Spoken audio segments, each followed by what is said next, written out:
বলেন এসো সবাই পালন করি মিলাদুন নবী। বলেন এসো সবাই পালন করি মিলাদুন নবী। নবীজি শ্রেষ্ঠ নিয়ামত কোরআনে পাবি।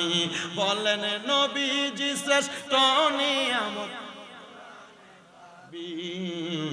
এসো সবাই পালন করি মিলাদুন নবী। বলেন এসো সবাই পালন করি মিলাদুন নবী।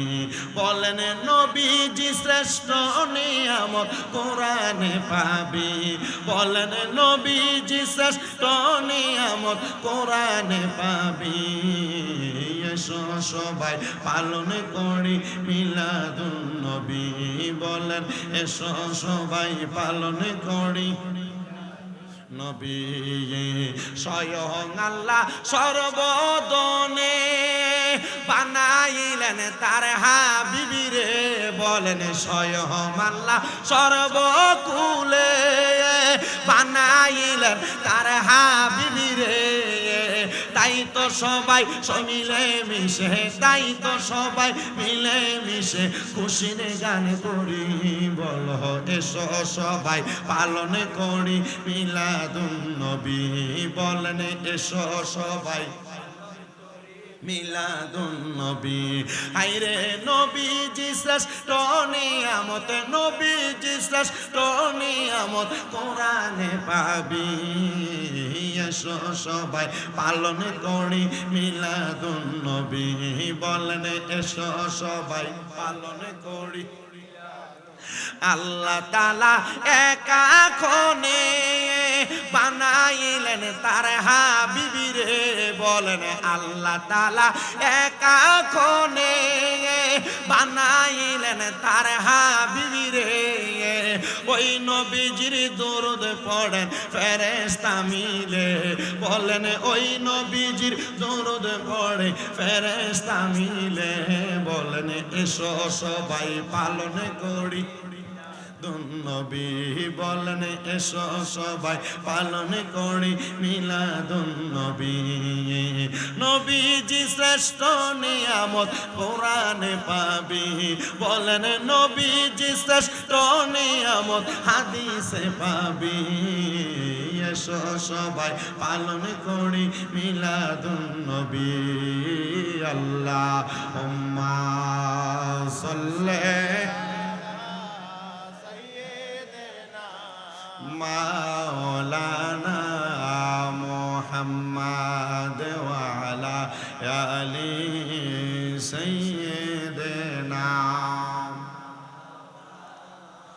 জিকির করে লা ইলাহা লা জিকির লা ইলাহা লা কালমা লা ইলাহা ও লা ইলাহা ইল্লাল্লাহ লা ইলাহা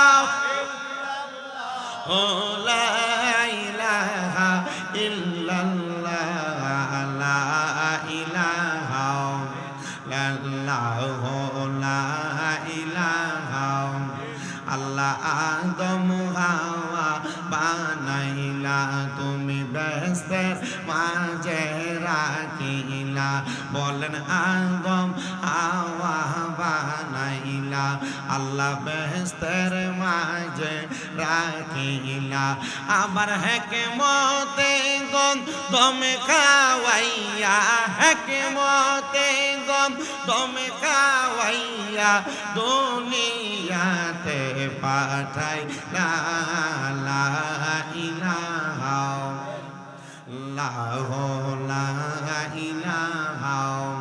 বলেন আমরা বড় ভাগ্যবান, আমরার নবী আল্লাহর মেহমান।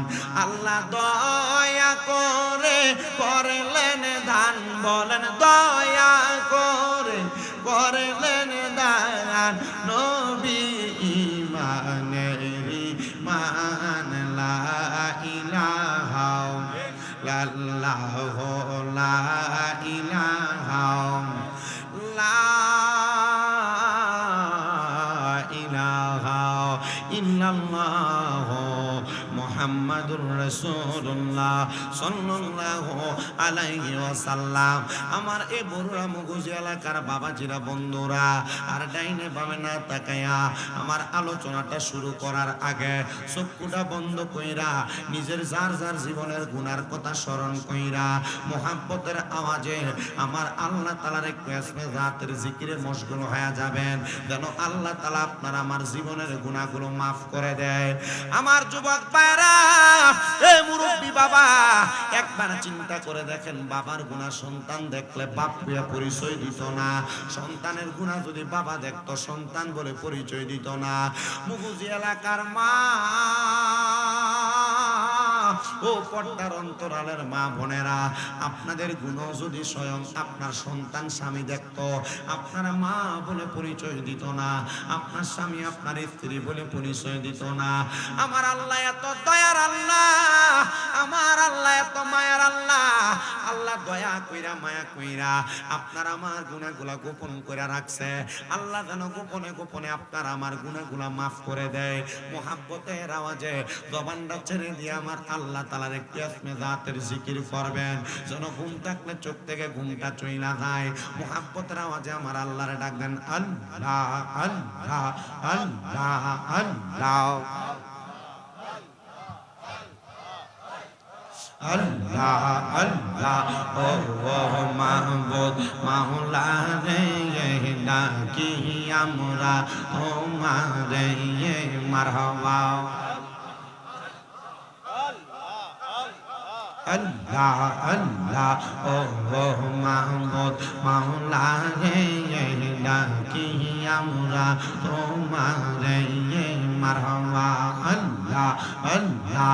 আজকের মাহফিল কবুল করো গো আমার দয়াল নবীর কাছে রে মারহাবা। আল্লাহ আল্লাহ। ও মাহবুব মাওলা রে, ডাকি আমরা তোমারে মারহাবা। আল্লাহ আল্লাহ। মাবুদ করে আনে শুইনা আসি গো আমি গো আল্লাহ, তুমি অন্তর্যামী মারহাবা। আল্লাহ আল্লাহ। করে আনে শুইনা আসি গো আমি গো আল্লাহ, তুমি অন্তর্যামী গো আল্লাহ। সমস্ত পাপের অপরাধী আমি মারহাবা। আল্লাহ। জবানটা খুইলা আল্লাহ ডাকলে শরম নাই। আল্লাহ আল্লাহ। পৌরায়ঙ্গ দেখাই কাঁদে গো গো, আমি যার রাধে না, আমি কারে জানাই কারে শোনাই মনে যন্ত্রণা মারহাবা। আল্লাহ আল্লাহ। মুর্শিদ নাম যার অন্তরে তেরা আকা গো মারহাবা। আল্লাহ আল্লাহ। দয়াল মুর্শিদ কি বোঝে না, আমি কারে জানাই কারে শোনাই মনে যন্ত্রণা মারহাবা। আল্লাহ আল্লাহ। আই বড় পীর আব্দুল কাদের আউলিয়ার শিরোমণি মারহাবা। আল্লাহ আল্লাহ। আই বড় পীর আব্দুল কাদের আউলিয়ার শিরোমণি মারহাবা। আল্লাহ আল্লাহ। তোমারি ওই নামের গুণে, তোমারি ওই নামের গুণে আগুন হইয়া যায় পানি। আই বড় পীর আব্দুল কাদের আউলিয়ার শিরোমণি মারহাবা। আল্লাহ আল্লাহ। রমজান মাসের পয়লা তারিখ আসলাম বেতে পান করনি তুমি রোজা রাখছো বলে মারহাবা। আল্লাহ রমজান মাসের পয়লা তারিখ আসলা ববেতে দুধ পান করো নাই গো গাউস রোজা রাখছো বলে মারহাবা। আল্লাহ আল্লাহ মায়ার গর্বে থাইকা তুমি মায়ার গর্বে থাইকা তুমি মাহবুবে হলা সানিয়ে আই বড় পীর আব্দুল কাদের আউলিয়ার শিরোমণি মারহাবা। আল্লাহ আল্লাহ লা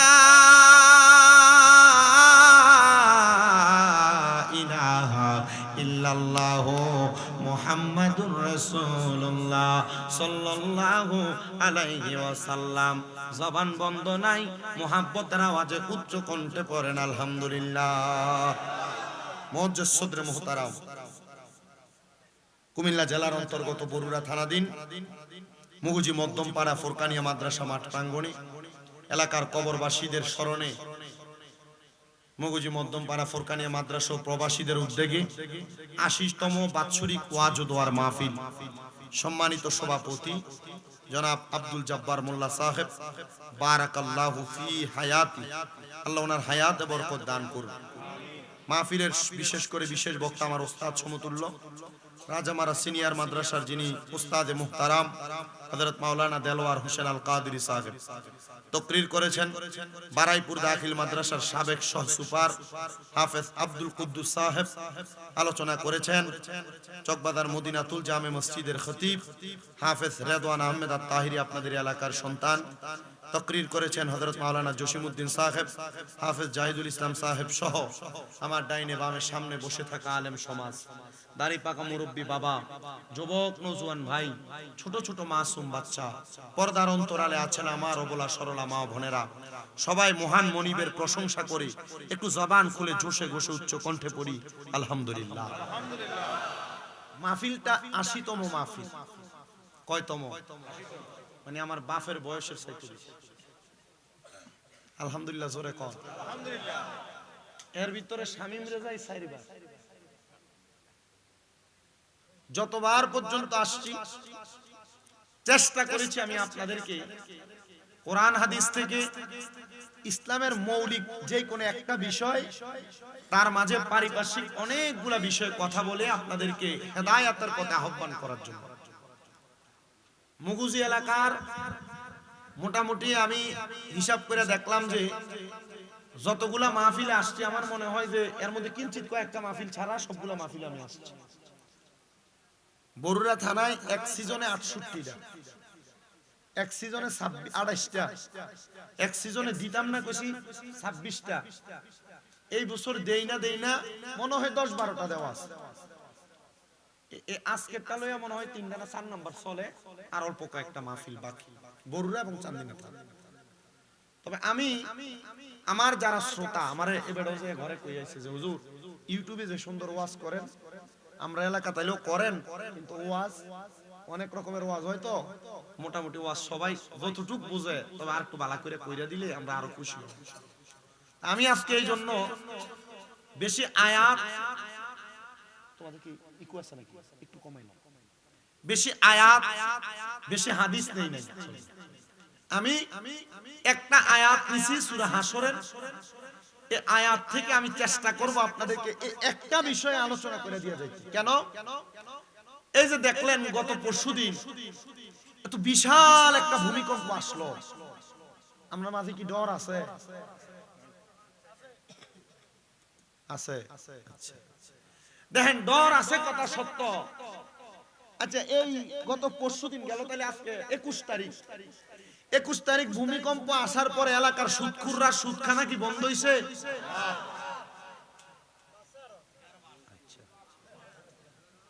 ২১ তারিখ এত বড় ভূমিকম্প ৫.৫ মেগাবাইট ভূমিকম্প হওয়ার পর এলাকার মৃত্যুকরার মিছা কথা কি কমছে?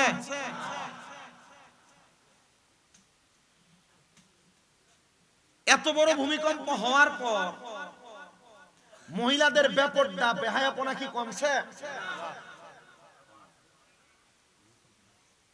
উল্টা ভূমিকম্প হওয়ার পর কোন জায়গায় কোন বিল্ডিং ফাটা দিছে এটা দেহনের লাগিয়া বেরিয়ে সবাই আগে গেছে, ঠিক না? দেখেন এত বড় ভূমিকম্প হওয়ার পর মানুষের মাঝে কোনো ভয় নাই, সতর্ক নাই, কোন আবেগ আফুল্লতা থেকে বাঁচার মতো এমন কোন চিন্তাধারা নাই। ভূমিকম্পটাতে হইছে, লড়ছে, টের পাইছেন কেন? আগে হাত তুলেন। আপনামান নাফাউন্নার দলে আমি একজন ঘুমে আছিলাম, নাফাউন্নার দলে আমি একজন ঘুমে। আপনারা হয়তো অনেকে জানেন আমার আম্মা অসুস্থ আজকে 7 মাসের উপর।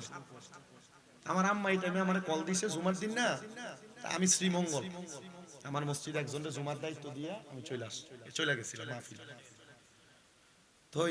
আমার আম্মা ফোন দিয়ে কি রে ভূমিকম্প হয়েছে তুই টের পাইছিস? কখন ঘুমে তুলছি তুমি কখনো বুঝছি। আমারে বলতেছে তো ওই ওয়াশরুম করার জন্য যে হাইকমোটাস চেয়ার আছে না এগুলোতে বৈশা করে। আমি এটা তো বসা ছিলাম, তো আমার মনে হয়েছে এটা থেকে ফালাই দিচ্ছে। আমার আম্মা বলতেছে আমি আপনারা দোয়া করলে আমার আম্মা তাড়াতাড়ি সুস্থ হবে। 6 মাস 7 মাসে পিএলআইডি অপারেশন হয়েছিল, হওয়ার কারণে এখন হাঁটতে পারে না, ওই যে স্ট্যান্ডে ধরে ধরে হাঁটে। তো এটা আল্লাহ তাআলার একটা ফয়সালা। আমার এক ভক্ত নরসিংদী বাড়ি মহিলা, ওনার 3টা ছেলে মেয়ে আমার মাদ্রাসায় পড়ে, উনি আমার আম্মার আজকে 7 মাসের মতো এইটার খেদমত করতেছে। বরুড়ারও একটা মহিলা যায়, হোমনারও যায়, এরা আমার আম্মার খেদমত করে।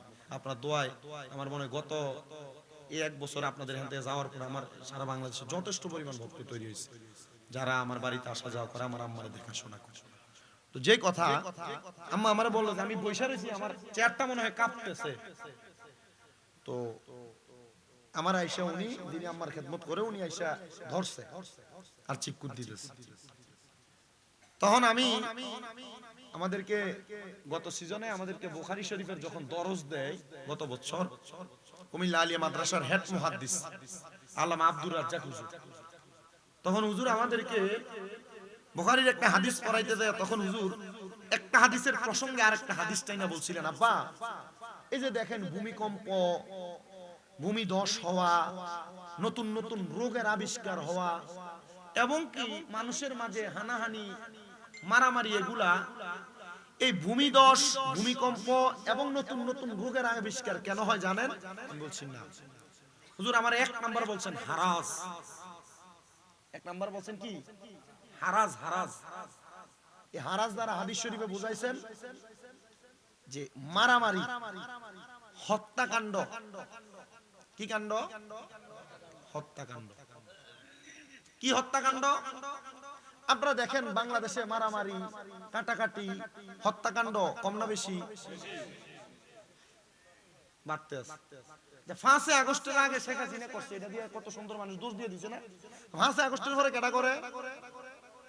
জনগণ করে, ঠিক আছে না? আচ্ছা, যে যেটা করুক, আমার কথা হচ্ছে এটা দলীয় বিষয়, কিন্তু আমরা মানুষ যে ভালো হইতেছি না এই কথা তো সত্য। কথা কোন না কেন আপনারা? আমরা মানুষ যে ভালো হইতেছি না এটা কি সত্য না মিথ্যা? আসেন আজকের ওয়াজটা নিজের লেগে শুনি আর করি। আল্লাহ তাআলা কোরআনে বলেন, বিসমিল্লাহির রহমানির রহিম, ইয়া আইয়ুহাল্লাযীনা আমানুত্তাকুল্লাহা ওয়াল তানজুর নাফসুম মা কদ্দামাত লিগাদিন ওয়াত্তাকুল্লাহা ইন্নাল্লাহা খাবীরুম বিমা তা'মালুন।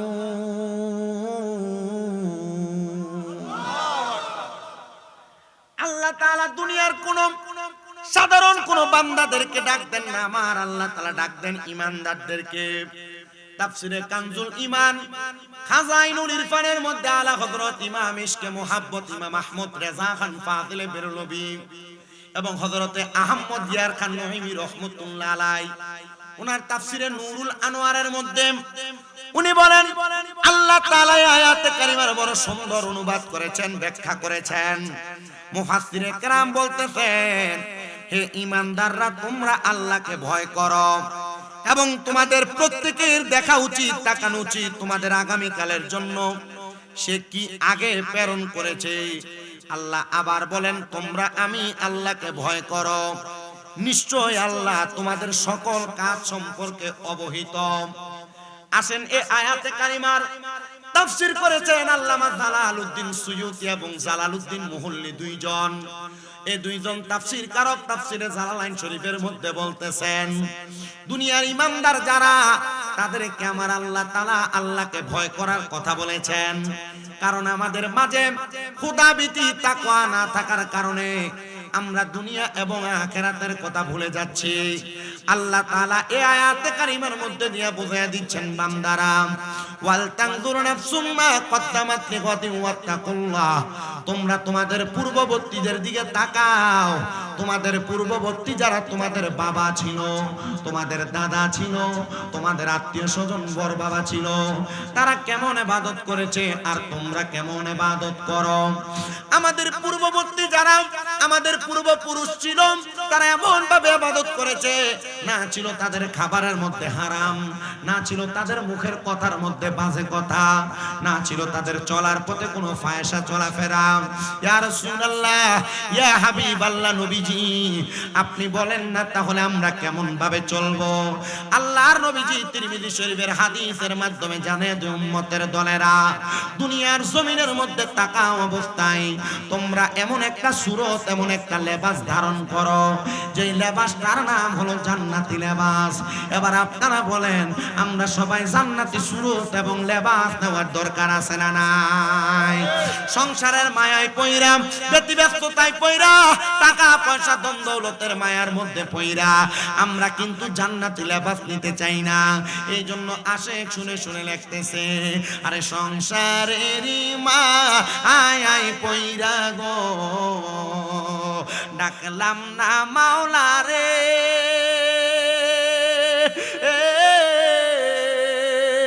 হিসাবে কিন্তু দিতে হবে রে ওই পারে হাসরে রে।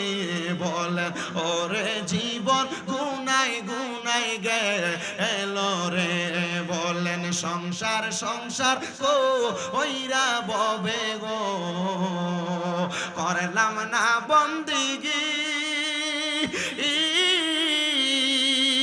কিভাবে কাটা আইবা মনরে কবরের জিন্দেগি রে, হায়রে ওরে জীবন গুনায় গুনায় গেল রে, বলেন ওরে জীবন গুনায়। আব্বাজি গুনার কথা স্মরণ করে আল্লাহর কাছে যদি কোনো মানুষ দৈনিক সর্বনিম্ন 20 বার কান্না করে আল্লাহ তাআলার ওই বান্দা ওই দিন মারা গেলে শহীদের মরণ পাওয়া যায়। মারহাবা পড়েন, একটু মুহাব্বতে পড়েন ওরে জীবন গুনায় গুনায় গেল রে, হায়রে ওরে জীবন গুনায় গেল রে, হায়রে ফজর গেল ঘুমের ঘরে রে, জোহর গেল কাজে, মাগরিব গেল হে এলাই দুলাই গে, আসরে সাগ মাগরিব পেশা ঘুমেরে, হায়রে ওরে জীবন গুনায় গুনায় গেল রে, বলেন সংসার সংসার কো ওইরা ববে গো, ডাকলাম না মাওলা রে, হিসাবে কিন্তু দিতে হবে রে ওই পারে হাসরে রে, বলেন ওরে জীবন গুনায় গেল রে, বলেন ওরে জীবন গেল রে, বাড়ির পাশে পুকুর পারে গো, বাঁধবি সুখের ঘর, ভাইও নাই তোর বান্ধব নাই রে, কে লইবে খবর রে, হায়রে ওরে জীবন গুনায় গুনায় গেল রে, বলেন ওরে জীবন গেল রে। একটা জবানও বন্ধ রাখবেন না। আপনারা বলেন মরণ কথাটা সত্য না মিথ্যা?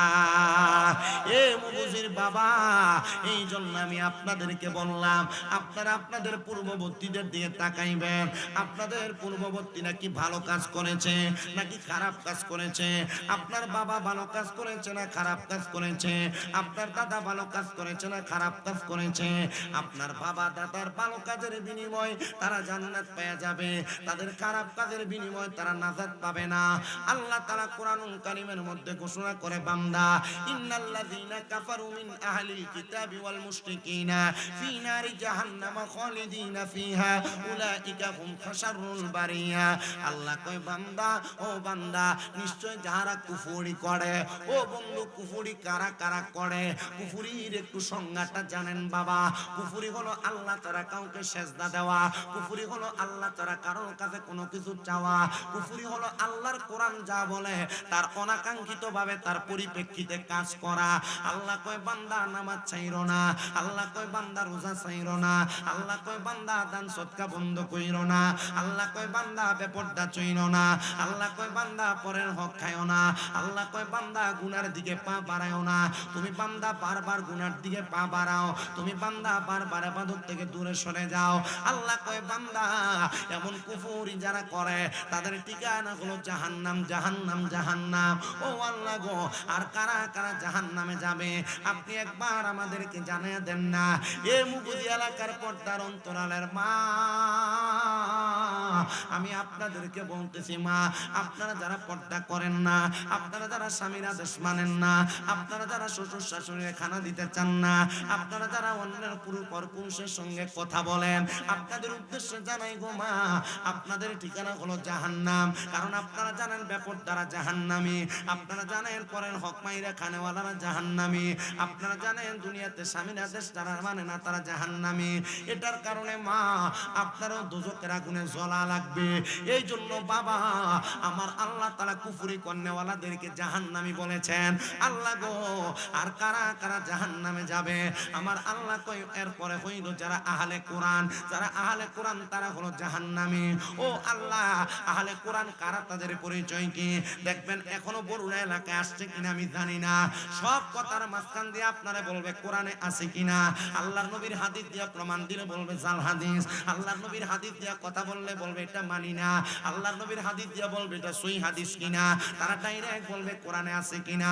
আল্লাহর নবী কয় যারা আহলে কোরআনের অন্তর্ভুক্ত, যারা শুধু কোরআন মানে, হাদিস মানে না, ইজমা মানে না, কিয়াস মানে না, এদের ব্যাপারে আমার আল্লাহ তাআলা সূরা হাশরের আয়াতে কারিমার আল্লাহ তাআলা সূরা বাইয়িনার শেষের 3 নাম্বার আয়াতের দিকে কত সুন্দর করে বলে দিয়েছেন, যারা আহলে কিতাব, যারা শুধু কোরআনে আছে কিনা তালাশ করে, হাদিস ইজমা কিয়াস মানে না, আল্লাহ তাআলা তাদেরকে জাহান্নামী বলেছেন।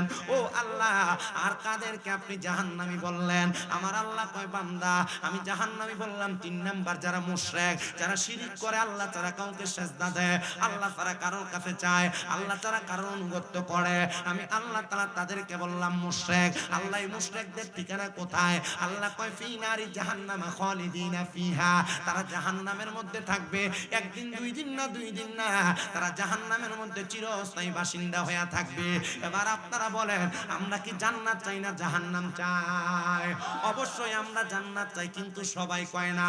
কারা কারা জান্নাত চাই ডান হাত তুলে আমার আল্লাহরে দেখায়। আল্লাহ কবুল করেন, জোরে কোন আমিন। মুহাব্বতে একটা তাকবীর দিতে হবে, নারায়ে তাকবীর। আল্লাহু আকবার। বিরিয়ানি খাওয়াই না মানুষ সব ডি লাগবো। আমি দেখছি ফোলাফানি যে পরিমাণ ফুটলা করছে এটি খাওয়াই না মানুষও নাইছে না। আর আমি এটাও জানি মুগুজির মাহফিলের ভিতরে ইয়ানাবি কইয়া দাঁড়াইলে প্যান্ডেলা জায়গা থাকে না। এখনো যে মাশাআল্লাহ আপনারা দেরি আইছেন, এডি থাকলে তো মোটামুটি আর আর লাগে নাকি আমরা তাকবীরটা একটু জোরে দেওয়া লাগবো।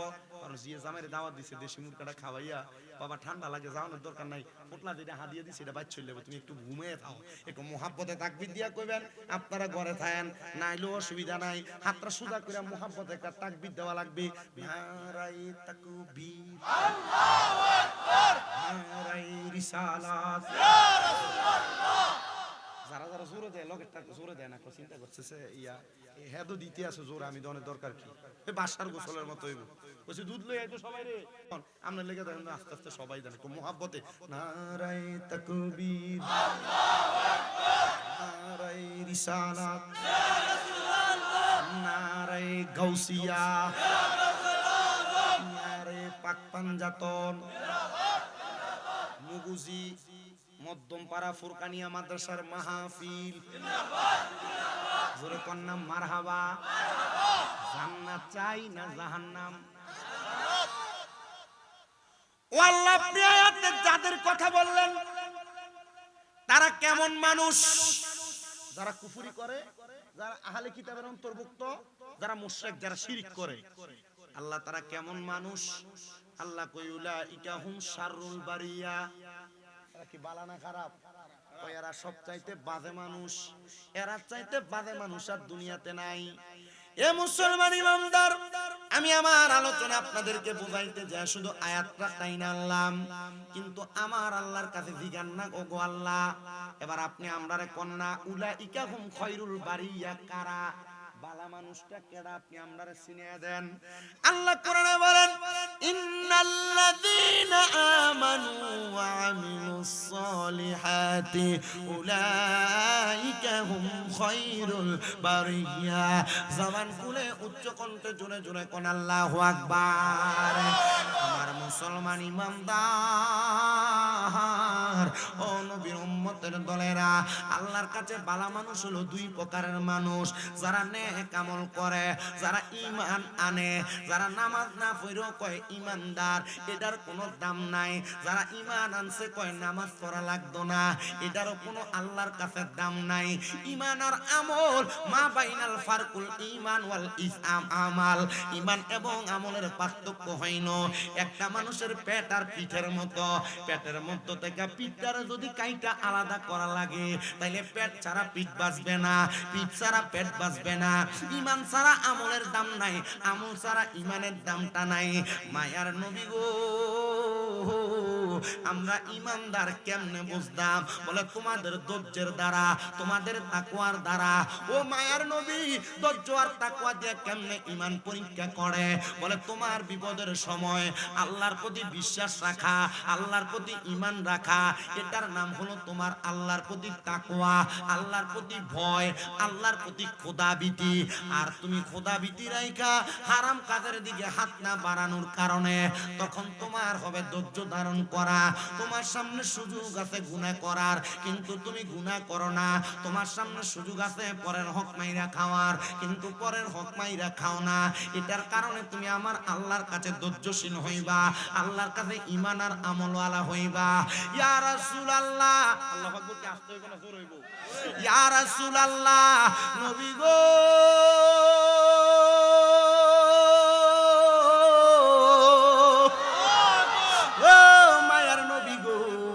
আপনি এমন একজন ঈমানওয়ালার কথা বলেন না। এবার আমার নবীর হাদিস পড়ার পরে দেখলাম এমন একজন ঈমানওয়ালার নাম হলো হযরতে সাদ ইবনে উবাদা রাদিয়াল্লাহু তাআলা আনহু। কেমন ঈমান জানেন, কেমন ঈমান জানেন? সাদ ইবনে উবাদা বলেন, আমি ছিলাম যুদ্ধের ময়দানে, আমি ছিলাম যুদ্ধের ময়দানে, যুদ্ধের মধ্যে ব্যস্ত। যুদ্ধের ময়দানে যাইয়া অসুস্থ হওয়ার কারণে ওই যুদ্ধের ময়দানে আনসারী মহিলারা আমি সাদের বড় আনন্দ দিয়া আমার শরীর তারা সুন্দর কইরা তারা সুন্দরভাবে সুস্থ করানোর জন্য চেষ্টা করলো। আমার শরীরটা যখন সুস্থ হয়েছে, আমি সাদ যুদ্ধ করে বাড়িতে আগমন করলাম। আমি বাড়িতে আইসা দেখি আমার আম্মা জান দুনিয়া থেকে বিদায় হয়ে গেছে। সাদ ডাক দিয়া কয়, জগতের মানুষ, আমি যখন বাহির থেকে আইসা আমার আম্মা জান অসুস্থ দেখলাম, আমার মনে টেনশন লাগলো। মা, আমাদের জন্য আপনি আপনার সম্পদ জোড়াইলেন, আপনি টাকা পয়সা ধন দৌলত জোড়াইলেন, আপনার সব এখানে পড়ে আছে। ও আম্মা জান, আপনি তো দুনিয়া থেকে বিদায় হয়ে গেলেন। হযরত সাদ ইবনে উবাদা বলে, আমি কার কাছে যে আমার মনের কষ্ট বলবো? আমি এমন কোন বিশ্বস্ত মানুষ পাই নাই। একটা বিশ্বস্ত মানুষ পেয়ে গেলাম, তার নাম হলো মুহাম্মদ মুস্তাফা, আহমদ মুস্তাফা সাল্লাল্লাহু আলাইহি ওয়াসাল্লাম। জোরে কোন সুবহানাল্লাহ। আমার নবীজিরে মুহাব্বত কইরা ইহুদিরা মক্কার কাফেররা উপাধি দিলেন আল আমিন। আল বিশ্বাসী, বিশ্বস্ত, অত্যন্ত বিশ্বস্ত। কেমন বিশ্বস্ত? বেশি বিশ্বস্ত। আব্বাজি তোমরা এখানে বসছো ঠিক, কথা বইলো না টানা আওয়াজে, তোমার একটা গলার আওয়াজ আমার কানে সমস্যা হয়েছে, কথা বলতে আমার কষ্ট হয়। গতকালকে যেখানে মাহফিলে গেছি, গাড়ি রাইখা ড্রাইভার সাহেব ওইখানে শোয়া দিয়া সিএনজি দিয়া নিয়ে গেছে 17 মিনিট। গত 2 বছর আগে ওই রাস্তাতে মাহফিলে গেছিলাম 42 মিনিট করে হাঁটতে হাঁটতে। কয় মিনিট করে? 42 মিনিট করে হাইটে হাইটে গেছিলাম। এরপর থেকে ওইখানে দ্বিতীয়বার যায় কানে ধরে উদ্বোস করছিলাম 3 বার, আর জীবন আইতাম না এলাকা। এরপরে আমার এক ভাই আবু আহমদ ভাই সুন্নিয়তের অনেক খেদমত করে, উনি আমার কইছে ভাই আমরা একটা দক্ষিণাড়ি, আপনি একটু আইয়েন, আমরা সিএনজি দিয়ে নেওয়ার একটা ব্যবস্থা করে আমু সিস্টেম করে। সুন্দর নিচে মাইকও দিছে, সুন্দর ওয়াজ করে আসতে বাড়িতে আসি একটু রেস্ট করতে কষ্ট হয়েছে। 3 দিন একটানা ছিলাম ওইদিকে ওয়াজ কইরা। আমি আজকে আপনাদের এখানে যে আসছি তবুও কষ্ট যাক, মোটামুটি আজকের খানাটা বালা খানা হয়েছে।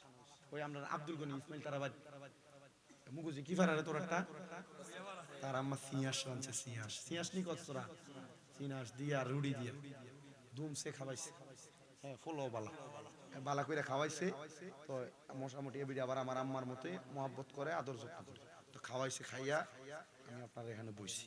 আমি বুঝতেছি যে আমি ওয়াজটা ভালোভাবে করতে পারবো, আর আপনারা যেভাবে বসছেন আসছেন, এই আশা বসাটাও যেন আল্লাহ তাআলা আমার কথাটা ওয়াজটা একটু ভালো করে বাইর করে। ওয়াজ হবে একটু জটিল, আপনারা যদি কষ্ট করে বসেন ওয়াজটা আমি ডাইরেক্ট করতে রাজি আছি। রাজি আছেন? আমার ওয়াজের বিষয় হলো তাকওয়া, আল্লাহর প্রতি ভয় বিশ্বাস। আল্লাহর প্রতি ভয় বিশ্বাস এবং তাকওয়া যদি ধৈর্য ধারণ থাকে, তাহলে আল্লাহ তাআলা ওই বান্দার যে কোনো না কোনো ভাবে তার সব সমস্যার সমাধান করবে একজন। কেউ কিপটামি করে আল্লাহ, আরো জোরে কোন কে? হযরত সাদ ইবনে উবাদা বলেন, আমার বিশ্বস্ত মানুষ আমি আর কাউরে পাই নাই, একজনরে পাইলাম, তিনি আমার নবী, আপনার নবী মুহাম্মাদুর সাল্লাল্লাহু। সাদ ইবনে উবাদা বলে আমি আমার নবীজির দরবারে গেলাম, নবীজির দরবারে ডাক দিয়ে বললাম, ইয়া রাসূলুল্লাহ, নবী গো আপনার কাছে আমি জানতে চাই, আমার মা ইন্তেকাল করছে, নবী গো আমি আমার আম্মা জানের জানাজা পাই নাই। কলিজাত কষ্ট কম না বেশি? ইয়া রাসূলুল্লাহ, নবী আপনি বলেন না গো, আমি যে আমার মার জানাজা পাই নাই, আমার মায়ের অনেক সম্পদ, অনেক টাকা পয়সা, আমি আমার মায়ের এই সম্পদ গুলা কি করবো, আর করলে আমার মার লাভ কি হইব? নবী কয়, সাদ, ও সাদ ইবনে উবাদা, তুমি তোমার সম্পদ গুলা আল্লাহর রাস্তার মধ্যে তুমি সদকা করে দাও। সাদ কয়, ইয়া রাসূলুল্লাহ, আমি সদকা করলে আমার মা আর কেমন লাভ হবে? নবী কয়, সাদ, আমার আল্লাহ তাআলা বলেছেন, আস-সাখিয়্যু হাবিবুল্লাহ, যারা আল্লাহর রাস্তায় দান এবং সদকা করে এরা হইল আমার আল্লাহ তাআলার সবচাইতে ভালো বন্ধু। ও মায়ার নবী, আপনি সাক্ষী থাকেন। হযরত সাদ আমার নবীরে সাক্ষী রাখতেছে, ইয়া রাসূলুল্লাহ আপনি সাক্ষী হয়ে যান। নবী গো আমার একটা খেজুরের বাগান আছে, যে বাগানের নাম হলো মিখওয়াদা। নাম কি? মিখওয়াদা। আমি নিজে যাইয়া ওই খেজুরের বাগানটাতে ঘুরছি, আর আমি ওই জায়গার মধ্যে দাঁড়ায় দাঁড়ায় দোয়া করছি। ওই সাদ ইবনে মিখওয়াদা ডাক দিয়ে কই, ইয়া রাসূলুল্লাহ আপনি সাক্ষী থাকেন, আমি আমার মিখওয়াদা নামক খেজুরের বাগানটা আল্লাহর ওয়াস্তে আমি আমার মায়ের নামে সদকা করে দিলাম। মারহাবা কোন। আমার নবী কয়, সাদ তুমিও সাক্ষী থাকো, তোমার এই খেজুরের বাগান থেকে যত মানুষ খেজুর আহার করবে, এই খেজুর আহার করার কারণে তার আমলনামার মধ্যে তোমার তার খেজুর খাওয়ার কারণে যে সাদকার সওয়াব হবে, এই সাদকার সওয়াব তোমার আম্মা জানের কবরে পৌঁছায়া যাবে। সাদ কয়, আলহামদুলিল্লাহ ইয়া রাসূলুল্লাহ, আপনার কথা মানলাম। নবী গো আমার মা যে ইন্তেকাল করলো, আমি যে জানাজা পাই নাই, আমি যে দাফন পাই নাই, আমি সন্তানের কি আমার মা বাবার উপরে কোনো দায়িত্ব নাই? মা বাবার জানাজা যদি কেউ না পায়, মা বাবার হক যদি কেউ আদায় না করতে পারে, আল্লাহর নবীজি হাদিসে মুবারাকার মাধ্যমে হযরতে ইমামে আযম ইমাম আবু হানিফা রাহমাতুল্লাহ আলাইহি আমাদেরকে মাসআলা শিক্ষা দিতেছে, ওই সন্তান যেন তার মার জানাজা না পাওয়ার কারণে সন্তান যেন তার মার কবরের পাশে যায়, পশ্চিম দিকটারে পিছনে দিয়া মার মুখ বরাবর দাঁড়ায়া ওই সন্তান যেন তার হাতের মধ্যে 3 মুঠ মাটি নিয়া মায়ের মুখ মুখ বরাবর কপালের উপর একবার দুইবার তিনবার কইরা দিয়া দেয় আর আল্লাহর দরবারে দোয়া কইরা দেয়, ওই দোয়া করার কারণে ওই সন্তানের তার মা বাবার জানাজা এবং মাটির হক আদায় হয়ে যাবে। এটা একটা মাসআলা, এটা আপনারা শিক্ষা গ্রহণ করে অন্তরে ধারণ করবেন। এ মুসলমান, এই নবীর উম্মতের দল হযরত সাদ ইবনে উবাদা বলে, আমার তাকওয়া, আমার বিশ্বাস ছিল মুহাম্মাদুর রাসূলুল্লাহর কাছে গেলে আমি আমার আম্মা জানের হক সম্পর্কে যাই না আদায় করতে পারবো, আমি আমার হকটা আদায় করলাম। এটা হইল আমার নবী এবং সাহাবায়ে কেরামের উদাহরণ। এবার আসেন, আমরা তো নবী পাই নাই, আমরা সাহাবী পাই নাই, আমরা তাবে তাবিন পাই নাই, আমরা খোলাফায়ে রাশিদিন পাই নাই, আমরা সলফে সলিহিনের জামানায় আছি। এমন একজন সলফে সলিহিন তার নাম হযরতে আবু ইউসুফ মুরাদাবাদী রাহমাতুল্লাহ আলাইহি। মারহাবা কোন। আল্লাহর ওলিদের নাম পড়লে সাথে সাথে রহমতুল্লাহ আলাই পড়বেন। আল্লাহর যে কোনো ওলিদের নাম পড়লে কি পড়বেন? রহমতুল্লাহি আলাই। কেন পড়বেন? আউলিয়া কারামের নাম জবান দিয়ে জপলে, আউলিয়া কারামের নাম স্মরণ করলে যিকরুস সলিহিনা কাফারা।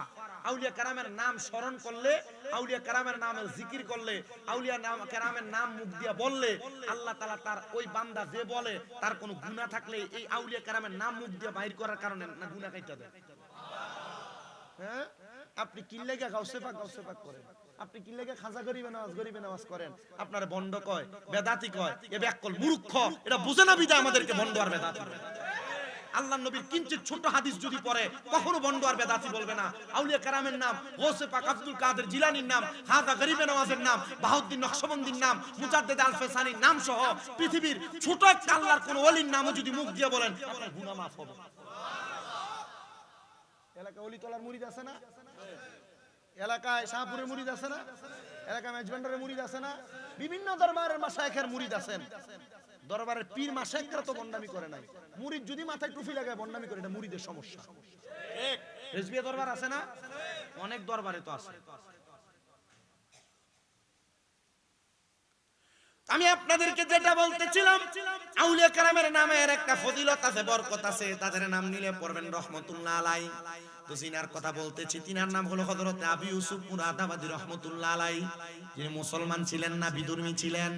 আবু ইউসুফ মুরাদাবাদী বলেন, আমার কাজ ছিল আমার মুরাদাবাদ এলাকায়, আমি আমার বাদশাহীর কাজটা পরিচালনা করতাম, কিন্তু আমার এলাকার মানুষ আমার দিকে তাকায় থাকতো আমি বিধর্মী হওয়ার কারণে। কি হওয়ার কারণে? বিধর্মী হওয়ার কারণে। হযরত আবু ইউসুফ মুরাদাবাদী বলেন, এ দুনিয়ার মানুষ, আমি আমার কর্মকাণ্ডগুলো সব সুন্দরভাবে করি। আমার এলাকার একজন ইমাম ছিলেন, আমার এলাকার একজন খতিব ছিলেন, যিনি ওনার সব কর্মকাণ্ডগুলো করতেন। ওই খতিব সাহেব ডাক দিয়ে কই, জগতের মানুষ, আমি আমার যে কাজ করতাম, মসজিদের মধ্যে খেতাবতের দায়িত্ব পালন করতাম।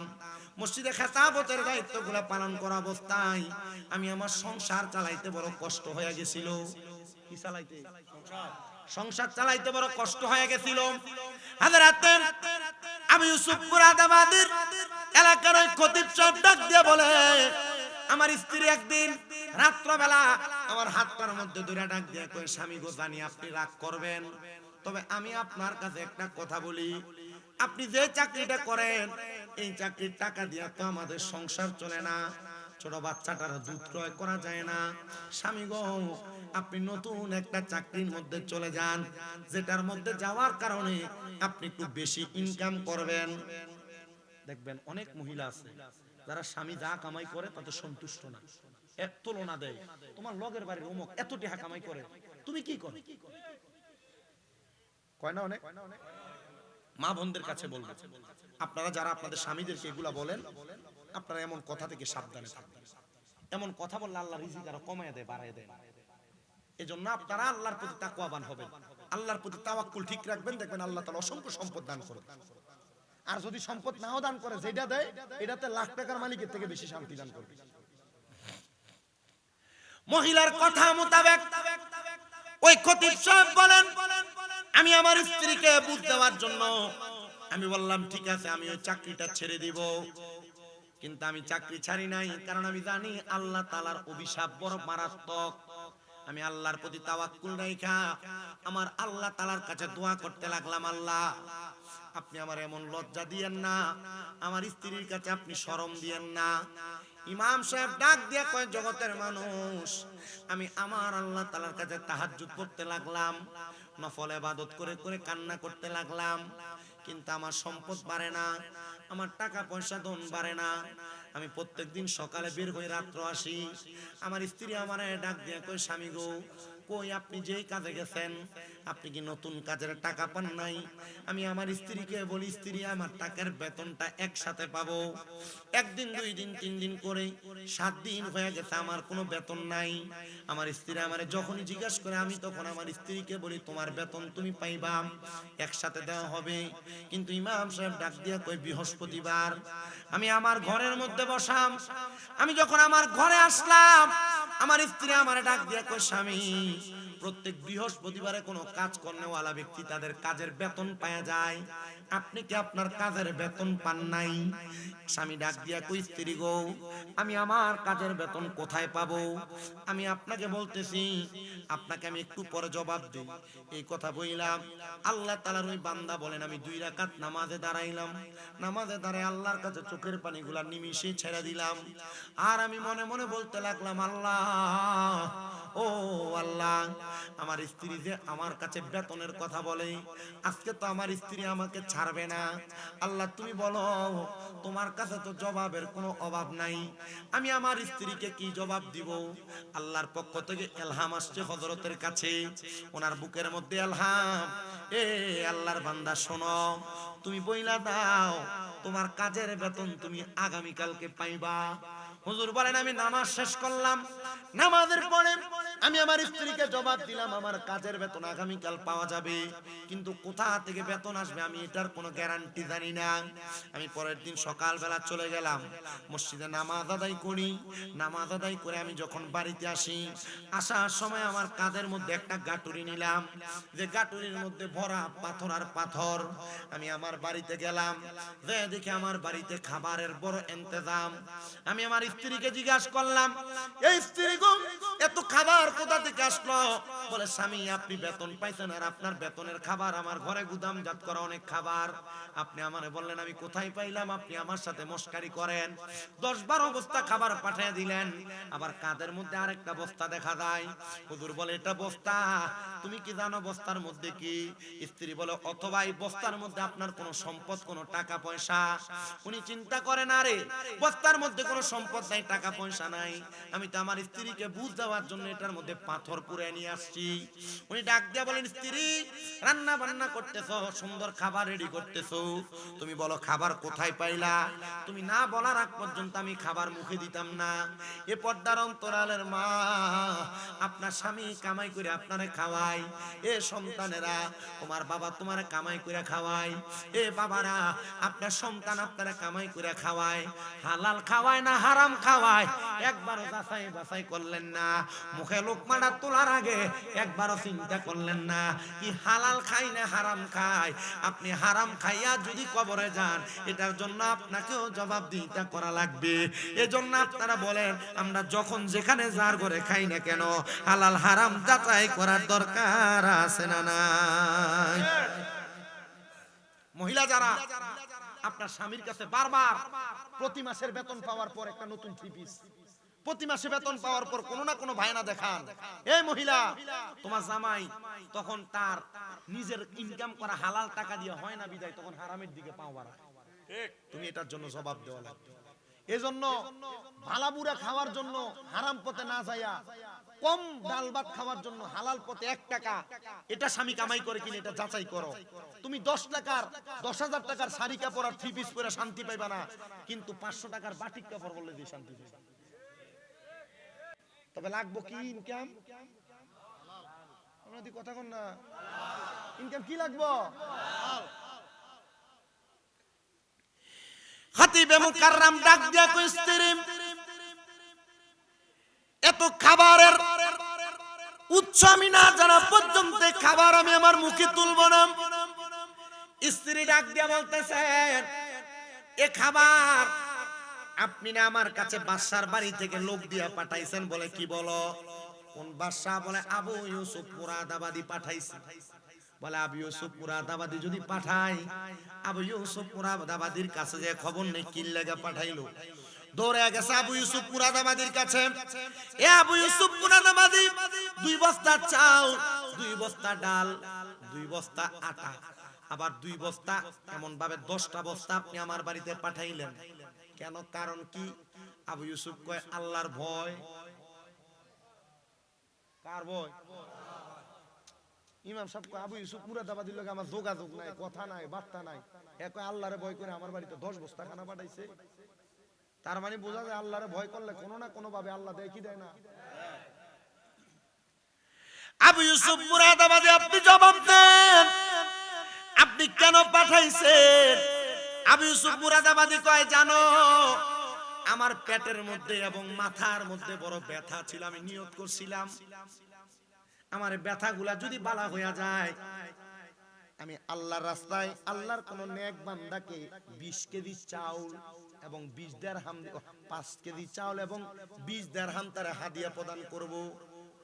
আমার অনেক ব্যথা হয়েছিল পেটে, কোন ডাক্তার কোন কবিরাজ আমি বাদ রাখি নাই। আমি সবার ওষুধ সেবন করার পর আমার এই ওষুধে কোনো কাজ করে নাই।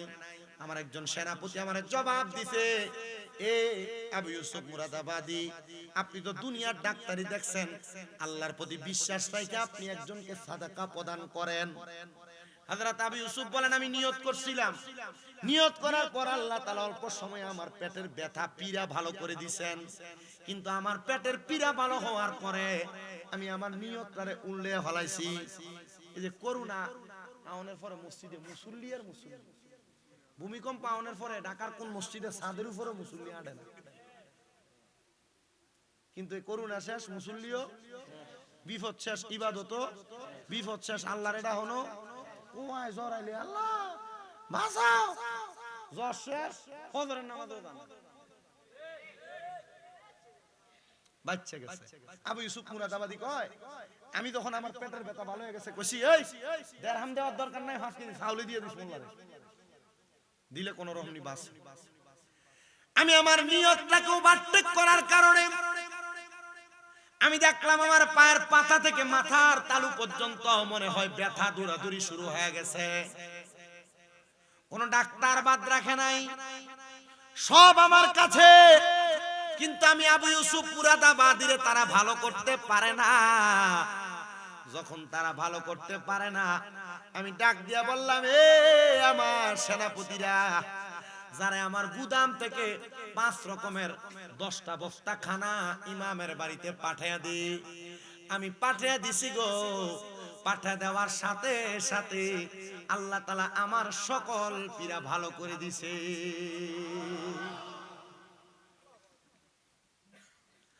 যখন ভালো হয়ে গেছে এগুলো আপনার বাড়িতে, উনি বলেন বুঝতে পারছি আমি যে আল্লাহ তাআলার কাছে 1 সপ্তাহ কামছিলাম। ওই যে বউ কইছে কাম করো, কাম করছে না, কাম করছে কার? জোরে কয় না, কাম করছে কার? কাজ করছে আল্লাহর। আমি যে 1 সপ্তাহ পর্যন্ত আমি এমন একজন মনিবের গোলামি করছি, ওই মনিব আমার বাড়িতে খাবারগুলা বাদশারে দিয়া পাঠাইছে। এটার নাম ওয়াবতাগু ইলাইহিল ওয়াসিলা। এটার নাম কি? ওসিলা। আল্লাহ তাআলা এই বাদশার উসিলায় আর আমার ইবাদতের উসিলায় আমারে খাবার দিয়া দিছে রে। এই খাবার দিয়া আমার পুরা সংসার 4-5 মাস চলে যাবে, আমার আর খাবারের চিন্তা করা লাগবে না। এবার আপনারা বলেন, এক আল্লাহর প্রতি বিশ্বাস আর তাওয়াক্কুল রাখলে আমরার খাবার আর রিজিকের ব্যবস্থা করে দেয় একজন, তিনি কি? উনি বাড়িতে চলে গেলেন।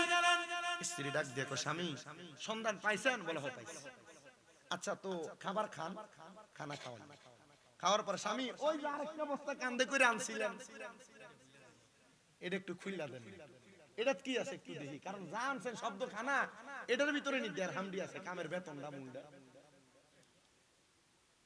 ইমাম চিন্তা করে আরে আমি তো ফাত্তর ফুরে আনছি, বউরে বুঝ দিতাম, কিন্তু আল্লাহ তো আগেই বুঝ দিয়া লাইছে। এখন যদি স্ত্রী এটা খুলে আর যদি দেয় ফাত্তর, আল্লাহর কাছে এই বউর কাছে কি জবাব দিবে? স্বামী ডাক দিয়ে কয় আমার স্ত্রী শুনো, আমার একটু সময় দাও, আমি 2 রাকাত নামাজ পড়ি। কয় রাকাত? 2 রাকাত নামাজ কেমনে সম্পদকে এত বেশি বানায়? একটু শুনো। উনি বলে আমি 2 রাকাত নামাজের নিয়ত করলাম। নামাজটার নাম সালাতুল হাজত।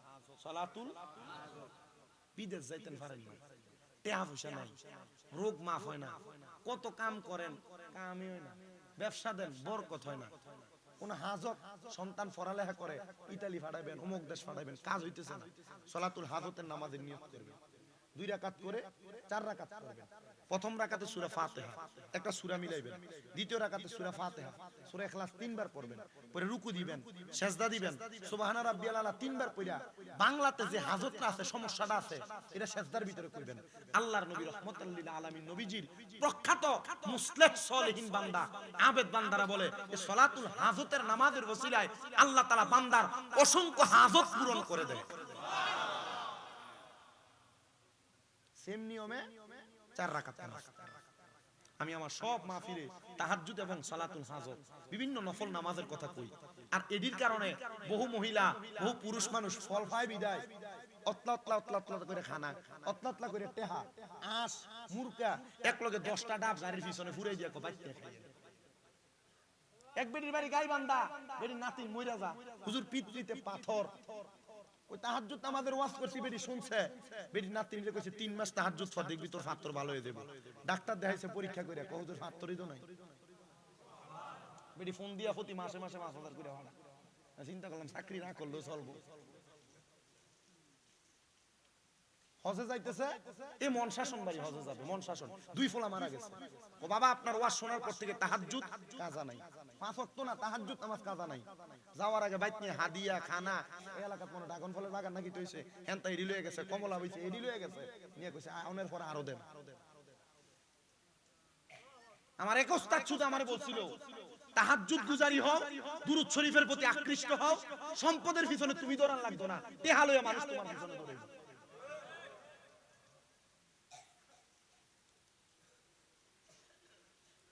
আমার এক ওস্তাদ বইলা দিছে যে আলহামদুলিল্লাহ যতটুকু আছে তো আলহামদুলিল্লাহ। আমি কিছু জোর আলহামদুলিল্লাহ, এর থেকে বেশি না, কারণ তাই হিসাবের মতো হইলে তো রাস্তাত খাড়িয়া 1 প্লেট ফুচকা খাইতে পারতাম না। কথা কয় না ঠিক? এর থেকে বড় হইলে তো রাস্তার দাঁড়াইয়া সুন্দরভাবে স্বাভাবিক চলতে পারতাম না। কুমিল্লা কান্দিরপাড় সব ফুটপাতের যত দোকানদার আছে বেশিরভাগ দিল আমার সম্পর্ক, দাঁড়াই দাঁড়াই কথা কইতাম পারি, খাইতাম পারি, কিন্তু যদি এর থেকে বেশি হয়ে গেলে তো আর পারতাম না। আলহামদুলিল্লাহ এতটুক দোয়া করেন, অহংকার নাই না, আল্লাহ যেন আল্লাহর প্রতি ইবাদত তাকওয়া খোদা ভীতিটা ঠিক রেখা দুনিয়ার সমাজে চলার তৌফিক দেয়। আমি দেখছি টাকা পয়সার ইনকামের রাস্তা অটোমেটিকলি কোন দিয়া জানি চলে যায়। আজকে আপনাদের দোয়ায় আমি কইছিলাম না আমার 6টা মাদ্রাসা আছে, আমার এর মধ্যে এক মাদ্রাসা আজকে 2টা ছেলে হাফেজ হইছে। আজকে আমি মাগরিবের আগদা দিয়ে মাদ্রাসায় ঢুকছি, এই যে ফলাফল নামাজ শেষ করে আইয়াই আমার ফায়ে ধরে সালাম করতেছে, কিদারে হুজুর হেফজ শেষ। একটার বাড়ি আপনাদের বরুরা উড্ডা তার নানার বাড়ি, আর একটার বাড়ি যে বরুরার ইন্ডিয়া কি কয় ফয়াল গাছার উপর দিক দিয়া না জানি দক্ষিণ দিক দিয়া, এই 2টা ছেলে হাফেজ। আলহামদুলিল্লাহ বরুরার অনেক বাচ্চা আছে আমার মাদ্রাসায় নূরপুরে। আমি এতটুকু বিশ্বাস রাখি আপনারা যারা আছেন আল্লাহর ওয়াস্তে আল্লাহর প্রতি তাকওয়া, আল্লাহর প্রতি বিশ্বাস, খোদাভীতি এবং বিপদ আপদে ধৈর্য, অসুস্থতা এমন ধৈর্য ধারণ করেন, আপনি সম্পদ কামাই করার জন্য চেষ্টা করাও লাগবে না, এবং অটোমেটিকলি সম্পদ আপনার পিছনে ঘুরতেছে। 2 রাকাত নামাজ পড়তে সুযোগ দাও, খাতিবে মুকাররম 2 রাকাত নামাজ আদায় কইরা, কারণ মুনাজাতের ভিতরে যদি কই আল্লাহ আমারে তুমি মাফ করো, আমার সম্পদে বস্তায় যা আছে এগুলারে তুমি স্বর্ণ বানায় দেবো, বুঝা লাইবো। আমি মনে হয় মুনাজাতে আল্লাহর কাছে কইতেছে। উনি কয় 2 রাকাত নামাজ পড়া সালাতুল হাজতের নামাজের দোয়াটা কোনে করব, সিজদার ভিতরে বাংলায় সিজদায় কয় আল্লাহ আমি তোমার কাছে মাপ চাই, ইজ্জত বাঁচাও, তুমি চাইলে মাটিরও স্বর্ণ বানাইতে পারো, আল্লাহ পাথরগুলারে তুমি যে কোন একটা সম্পদে পরিণত করে দাও। নামাজ যখন শেষ করছে স্ত্রী বস্তাটা টান দিয়া কইলা দেখতে পুরা বস্তার পাথর স্বর্ণ হয়ে গেছে। ইবাদত করছে আল্লাহর, স্বর্ণ বানাইয়া দিছে আল্লাহ, আল্লাহ চাইলে সম্ভব, এটার অন্য কোনো প্রমাণ লাগবে না। মদিনাতুল মুনাওয়ারার পাশে উহুদ পাহাড়ের দিকে তাকাও, কিয়ামতের আগে আল্লাহ তাআলা পুরা উহুদ পাহাড়ে স্বর্ণ বানিয়ে দিব। তাহলে আল্লাহ চাইলে পাহাড়ে পাথরে স্বর্ণ বানাইতে পারেনি? অস্বীকার করলে কাফের, কারণ নবীর হাদিসের কথা, পুরা উহুদ পাহাড় স্বর্ণ হয়ে যাবে। আল্লাহর প্রতি তাকওয়ার ব্যাপারে আরো কিছু কথা বলি। মুগুজি এলাকার চা দোকানের ভিতরে এমন অনেক কুনেটটা মানুষ দোকানে বসে দেখবেন, যারার কাম হলো দোকানে বইয়া বইয়া মানুষের বদনাম করা, কে কি অন্যায় করে কে কি কাম করে তার বাড়ির ব্যাপারে কথাবার্তা বলা, এমন অনেক আছে না নাই? এমন তিনজন মানুষ যারা মানুষের সমালোচনা নিয়ে ব্যতিব্যস্ত থাকতেন, পরের বদনাম করতেন। তারা তিনজন মানুষ মানুষের সমালোচনা বদনাম নিয়ে তারা ব্যস্ত। তারা আল্লাহর প্রতি বিশ্বাস খোদাভীতি তাদের ছিল না। যখন খোদাভীতি তাদের নাই, তারা দুনিয়ার সমাজের মধ্যে চলাফেরা করে আর মানুষের বদনাম করে, মানুষের ক্ষতি করে। কিন্তু মানুষের ক্ষতি যে লোকগুলা করে, মানুষ যখন বুঝা যায় তখন এই লোক থেকে একটু সাবধান থাকে, দূরে দূরে থাকে। তারা মানুষের ক্ষতি যখন করে, অল্প কিছুদিন যাওয়ার পরে এলাকার মানুষ টের পেয়ে গেছে, বুঝা গেছে যে আমাদের ক্ষতি করার জন্য এই লোকগুলা ঘুরতেছে। না না না, তাদেরকে আমাদের ক্ষতি করার সুযোগ দেওয়া যাবে না। মানুষ আগে থেকে সাবধান হয়ে যায়।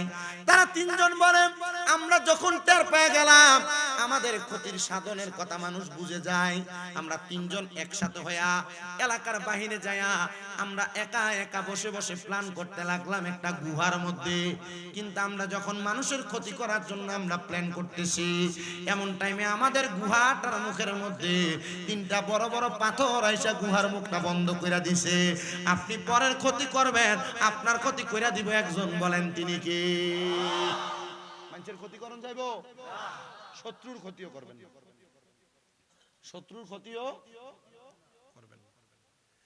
তিনি ডাক দিয়ে বলেন, জগতের মানুষ, আমরা এবার আল্লাহ তাআলার কাছে বলতে লাগলাম, আল্লাহ আপনি যে আমাদের ক্ষতি সাধনের বিষয়টা দেখতে পাইলেন, আল্লাহ আমরা এখন ওয়াদা করতেছি আর কোনোদিন মানুষের ক্ষতি করব না, আমাদেরকে বাঁচিয়ে দেন। কোন কোন বর্ণনাকারী বলে 3 দিন 5 দিন 7 দিন তারা সে গুহার মধ্যে বন্দী। আল্লাহর কাছে ডাক দিয়ে বলে, আল্লাহ আমি গুহার মধ্যে বন্দী, তুমি আমারে মাফ করে দাও। আল্লাহ তাদেরকে মাফ করে না, কারণ পাপ গুনাহ অন্যায় পাপাচার মানুষ যখন বেশি করে তখন আল্লাহ তার বিপদ দেয়। এই যে ভূমিকম্প, হারাসবানি, খুনাখুনি, মারামারি হইতেছে, জিনা বেবিচার হইতেছে, গুনার কাজ বেশি বেশি হইতেছে, এজন্য আল্লাহ তাআলা ভূমিকম্প দিয়া বান্দারে সাবধানতা লওয়া দেয়, বান্দারে সাবধান করে দেয়। বান্দা আমি আল্লাহ যেমন করে ভূমিকম্পের মাধ্যমে তোমাদেরকে সাবধান করি, এমন একদিন আসবে গো ভূমি ধসের মাধ্যমে তোমাদের বড় বড় রাজপ্রাসাদ গুলা মাটির নিচে প্রবেশ করাইয়া দিব, পাহাড় গুলা তুলার মতো উঠবে, আসমানের তারকা গুলা নিচের দিকে পাথরের ন্যায় পড়তে থাকবে শিলা বৃষ্টির মতো। তখন তোমরা আমি আল্লাহরে ডাকতে পারবা, মসজিদে যাইতে পারবা, কিন্তু তখন তোমাদের দোয়া কবুল হবে না। আমি আল্লাহকে আল্লাহ বলে ডাকবা, কিন্তু তোমাদের ডাকগুলা কবুল হবে না। ও আল্লাহ, এবার আপনি আমাদেরকে বলেন না, আমরা তো পাপাচার করেছি, আমরা তিনজন তো মানুষের ক্ষতি করেছি, অন্যায় করেছি, আপনি কি আমাদেরকে মাফ করবেন নাকি? আমার আল্লাহ তাআলা এমন পাপকারীদেরকে মাফ করেন না। কিন্তু তারা তিনজন বলতেছে, আল্লাহ তো মহান, আল্লাহ তো গফফার, আল্লাহ তো সত্তার, আল্লাহ কাহার, আল্লাহ রহমান, আল্লাহ রহিম, আল্লাহ কুদ্দুস, আল্লাহ জব্বার। আল্লাহ তাআলার কাছে কোনো কিছু চাইলে আমার আল্লাহ ফেরত দেয় না, আল্লাহর ধন ভান্ডারের মধ্যে কোনো কিছু কমতি হয় না। চলো রে চলো, আমরা আমার আল্লাহ তাআলার কাছে, আমরা তো মানুষের ক্ষতি করেছি, এমন কোন ভালো কাজের ওসিলা দিয়া দোয়া করি, আল্লাহ আমাদেরকে হয়তো ভালো কাজের ওসিলা দিয়া দোয়া করলে আমাদের দোয়াগুলা কবুল করে নিবে। এবার আপনারা বলেন, ভালো কাজের ওসিলা দিয়া দোয়া করলে আমার আল্লাহ দোয়া কবুল করতে পারে কি পারে না? তিনজন, একজন বলে আমার কাছে কোনো ভালো কাজ নাই, একটা ভালো কাজ আছে। কি? আমার ভালো কাজ হলো আমার কাছে এক কর্মচারী কাজ করতেন, তার কাজের বেতন হইলো প্রতিদিন কাজ করলে তার এক বেলা খাওয়াইতাম, 2 খুশি করে 2 শের করে চাউল দিতাম। আমরা খুশি কর না শের, খুশি 2 খুশি করে চাউল দিতাম। তো তার খাওয়ার কোনো লোক নাই, সে আমারে 2 খুশি দিয়ে দিছে, চাউলগুলো আমার কাছে দিয়ে 1 মাসের কাজের চাউল আমার কাছে জমাইছে। কিন্তু সে আমার বাড়ি থেকে যাওয়ার সময় কইছে, বাচ্চা এটা আপনার কাছে আমি আমানত রাখলাম, ভূমিকম্প কি লেগে আইয়ে শুনেন, আমানত রাখলাম, আমি আপনার কাছ থেকে ফেরত নিব। আমানতের খেয়ানতদারিতা যখন শুরু হয়ে যায় তখন আল্লাহ ভূমিকম্প দেয়। আমানতের বহুত মসজিদের সেক্রেটারি আর কেশিয়ার মসজিদের টিয়া দিয়া বাজার করে করে খায়, কথা কোন না আছে না নাই? আরে মসজিদের টাকা যেমনে দিছে আপনার কাছে এমনি আদলি নোট 5 টাকা 10 টাকা এমন থাকবো, তা আপনার কাছে যে মোটামুটি একবারে সুন্দর টিয়া চাইলে আচ্ছা নিস, টিয়া চাইলে আচ্ছা নিস, এমন আছে না? আমরা এলাকা তো আছে। আচ্ছা যদি এটা ভালো লাগে যদি নোট করে দেয় তাহলে ঠিক আছে, কিন্তু বাইঙ্গা খা ওই কো খাইয়া বলে টের পাইতো ইতার বিচার আল্লাহ করতো না দুনিয়া, এটির বিচার আল্লাহ কবরে করে। উনি ডাক দিয়া বলেন জগতের মানুষ, হে দুনিয়ার মানুষ, আমার বাড়িতে একটা কর্মচারী কাজ করত, এই কর্মচারীটা আমার কাছে চাউলগুলা আমানত রাখছে। এবার আপনারা বলেন আমানতের খেয়ানত যারা করে তারা হলো মুনাফিক। জবান বন্ধ নাই বলেন তারা কি? মহব্বতে কন্যা তারা কি? এবার আমি আমার আমানতটারে আমি খেয়ানত করলাম না, আমি দেখলাম সে যখন তার চালগুলা ফেরত নেয় না, চালগুলার মধ্যে এক জাতের পোকা ধরে, যেটারে আমরা কেরি পোকা কই, চালের মধ্যে পোকা ধরে যাচ্ছে। আমি চালগুলা বাজারে বিক্রি করলাম, বিক্রি কইরা আমি একটা বকরি ক্রয় করলাম, বকরি কইরা আমি যখন বকরিটা ক্রয় করলাম, বকরিটার অনেক দিন পর্যন্ত আমি পালতে লাগলাম, অনেকগুলা বকরি হয়ে গেছে। এবার বকরিগুলা আমি বিক্রি করলাম, বিক্রি করার পর আমি অনেকগুলা গরু আনলাম, লালন পালন করতে লাগলাম। যখন অনেক পর্যন্ত আমি লালন পালন করতাম, অনেকগুলা বকরি এবং অনেকগুলা গরু হয়ে গেছে, দুইটা রাখাল দিয়ে আমি পরিচালনা করি। এমন টাইমে আমার কাছে ওই লোকটা এসে কয়, ওগো বাদশা, আপনার কাছে আমি যে চালগুলা দিছিলাম আপনি আমার চালগুলা ফেরত দিয়া দেন। আমি তখন চালগুলা ফেরত না দিয়া আমি তারে বলছিলাম যে গোয়াল ভরা গরু দেখতে পাও, যে বকরি দেখতে পাও, এগুলা সব তোমার, এগুলা তোমার তোমার তোমার তুমি নিয়ে যাও। ডাক দিয়া কয়, বাদশা এগুলা আমার না, আমার সামান্য মাত্র 60 কেজি চাল ছিল, এগুলা আপনি আপনার কাছে রাখছিলেন, কিন্তু এগুলা এত বেশি হয় কেমনে? বলে তোমার এগুলা নষ্ট হইতে লাগছিল, এজন্য আমি এগুলার বিক্রি করে তোমার জন্য বাড়তি করে দিয়েছি। তুমি তোমার আমানত নিয়ে যাও, আর তুমি তোমার আমানত নিয়ে বিদায় হয়ে যাও, আমি তোমার আমানত আমার কাছে রাখতে পারবো না। তখন আমার ওই কাজের ব্যক্তি কর্মচারী আল্লাহর কাছে দোয়া করছিল, আল্লাহ আমার বাদশা আমার আমানতকে অধিক পরিমাণ বাড়ায় আমার কাছে দিয়েছে, আল্লাহ গো তুমি বাদশার বালা করো, বালা করো, বালা করো, বালা করো। আর সাদকাতু তারাদ্দু মিনাল বালা, কোন মানুষ যদি সাদকা করে এটা তার মুসিবত কাইটা দেয়, মুসিবত দূর করে দেয়। আল্লাহ তুমি তার এগুলাকে সদকা হিসেবে কবুল কইরা তুমি তারকে মাফ করে দাও। আল্লাহ আমার অন্যায়, আমার পাপ, তবে আমার এই একটা আমানতদারিতা রক্ষার কারণে তুমি আমার এখান থেকে উদ্ধার করো। দোয়া করতে দেরি গুহার মুখ থেকে একটা পাথর আল্লাহ সরাইয়া দিছে। পাথর আইছে কয়টা? 3টা না সরলে বাইরে হওয়া সম্ভব। এবার আরেকজনকে বলে, তুমি দোয়া করো না, কি ভালো কাম আছে যেটার মাধ্যমে তুমি মাপ পাইবা? তিনি বলতেছেন আমার অন্য কোনো কাজ নাই, আমি জিনা থেকে বেঁচেছিলাম। এ বাবা, যাদের ঘরে স্ত্রী আছে তবু আপনার পরকীয়ার সম্পর্ক, এ পর্দার অন্তরালের মা আপনাদের যাদের স্বামী আছে থাকার পর আপনার পরপুরুষের সাথে সম্পর্ক, আমি আপনাদেরকে বলি এই জিনা ব্যভিচার যখন বেড়ে যায় এটার কারণে সমাজের মধ্যে নতুন নতুন রোগ আসে, নতুন নতুন ভূমিকম্প আসে। আল্লাহ তাআলা দুনিয়াকে সাবধান করায়া দেয়। এই জন্য জিনা ব্যভিচার থেকে বাইরে থাকবেন। আপনি মনে করতেছেন কোন নারীর সাথে অবৈধ সম্পর্ক এটাই জিনা, আপনি মনে করতেছেন কোন পুরুষের সঙ্গে অবৈধ সম্পর্ক এটাই জিনা, না, জিনা শুধু এটাই না, কোন নারীর দিকে আপনার চোখ দিয়া অবৈধভাবে অথবা বৈধভাবে কোন নারী আপনার গায়রে মাহরাম তার দিকে আপনার চোখ দিয়া তাকাইলে জিনা। চোখ দিয়া চাইলে আপনার বাবি হইলে জিনা হইতো না, মনে হয় না? খালতো বোন মামতো বোন হইলে জিনা হইতো না? ওয়াজ বুঝনের দায়িত্ব আপনারা, করণের দায়িত্ব আমার। বুঝবেন কি বুঝবেন না এটা গত বছর কিন্তু এই ওয়াজের একটা ধারা আমি করছিলাম, পর্দার মহিলারা। তাইলে ফরনারীর দিকে চোখ দিয়ে চাইলে কি হয়? গুনাহ না, জিনা হয়। গুণ হইলে মাফ আছে, জিনা হইলে মাফ নাই। কোন পরনারীর সাথে জবান দ্বারা কথা বলা জিনা, জবানের জিনা। কোন নারীর গলার আওয়াজ, গানের আওয়াজ, মুখের কথার আওয়াজ কান দিয়া শোনা, কানের জেনা। গান হননি ফলাই কানের জেনা। কোন নারীর সঙ্গে দেখা করার জন্য পাও দিয়া হাইটা হাইটা যাওয়া, পায়ের জেনা। কোন পরনারীরে আমরা লেগে গায়রে মাহারা মুরব্বী কোন তোর বাপের মতো দিয়ে দোয়া করে দে, বাপের মতো কি চাইবো দোয়া করে দিলে জিনা, বাপের মতো চলবে না, জেনা যেটা এটা জেনা। কোন পরনারী গায়রে মাহরাম মহিলারে নিজের হাত দ্বারা স্পর্শ করা, হাতের জেনা। চোখের জেনা হয়, মুখের জেনা হয়, কানের জেনা হয়, পায়ের জেনা হয়, হাতের জেনা হয়। এজন্য জেনা করবা না, জেনা থেকে বেঁচে থাকবা। জেনা থেকে বেঁচে থাকলে আমার আল্লাহ তাআলা আপনারে দুনিয়াতে তারাক্কি দান করবে।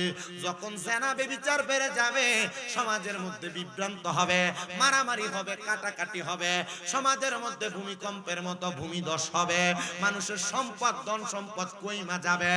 এবার উনি ডাক দিয়ে বলে, আমি আমারে জেনা থেকে বাঁচায়া রাখছি। বলে কেমনে বাঁচায়া রাখছেন?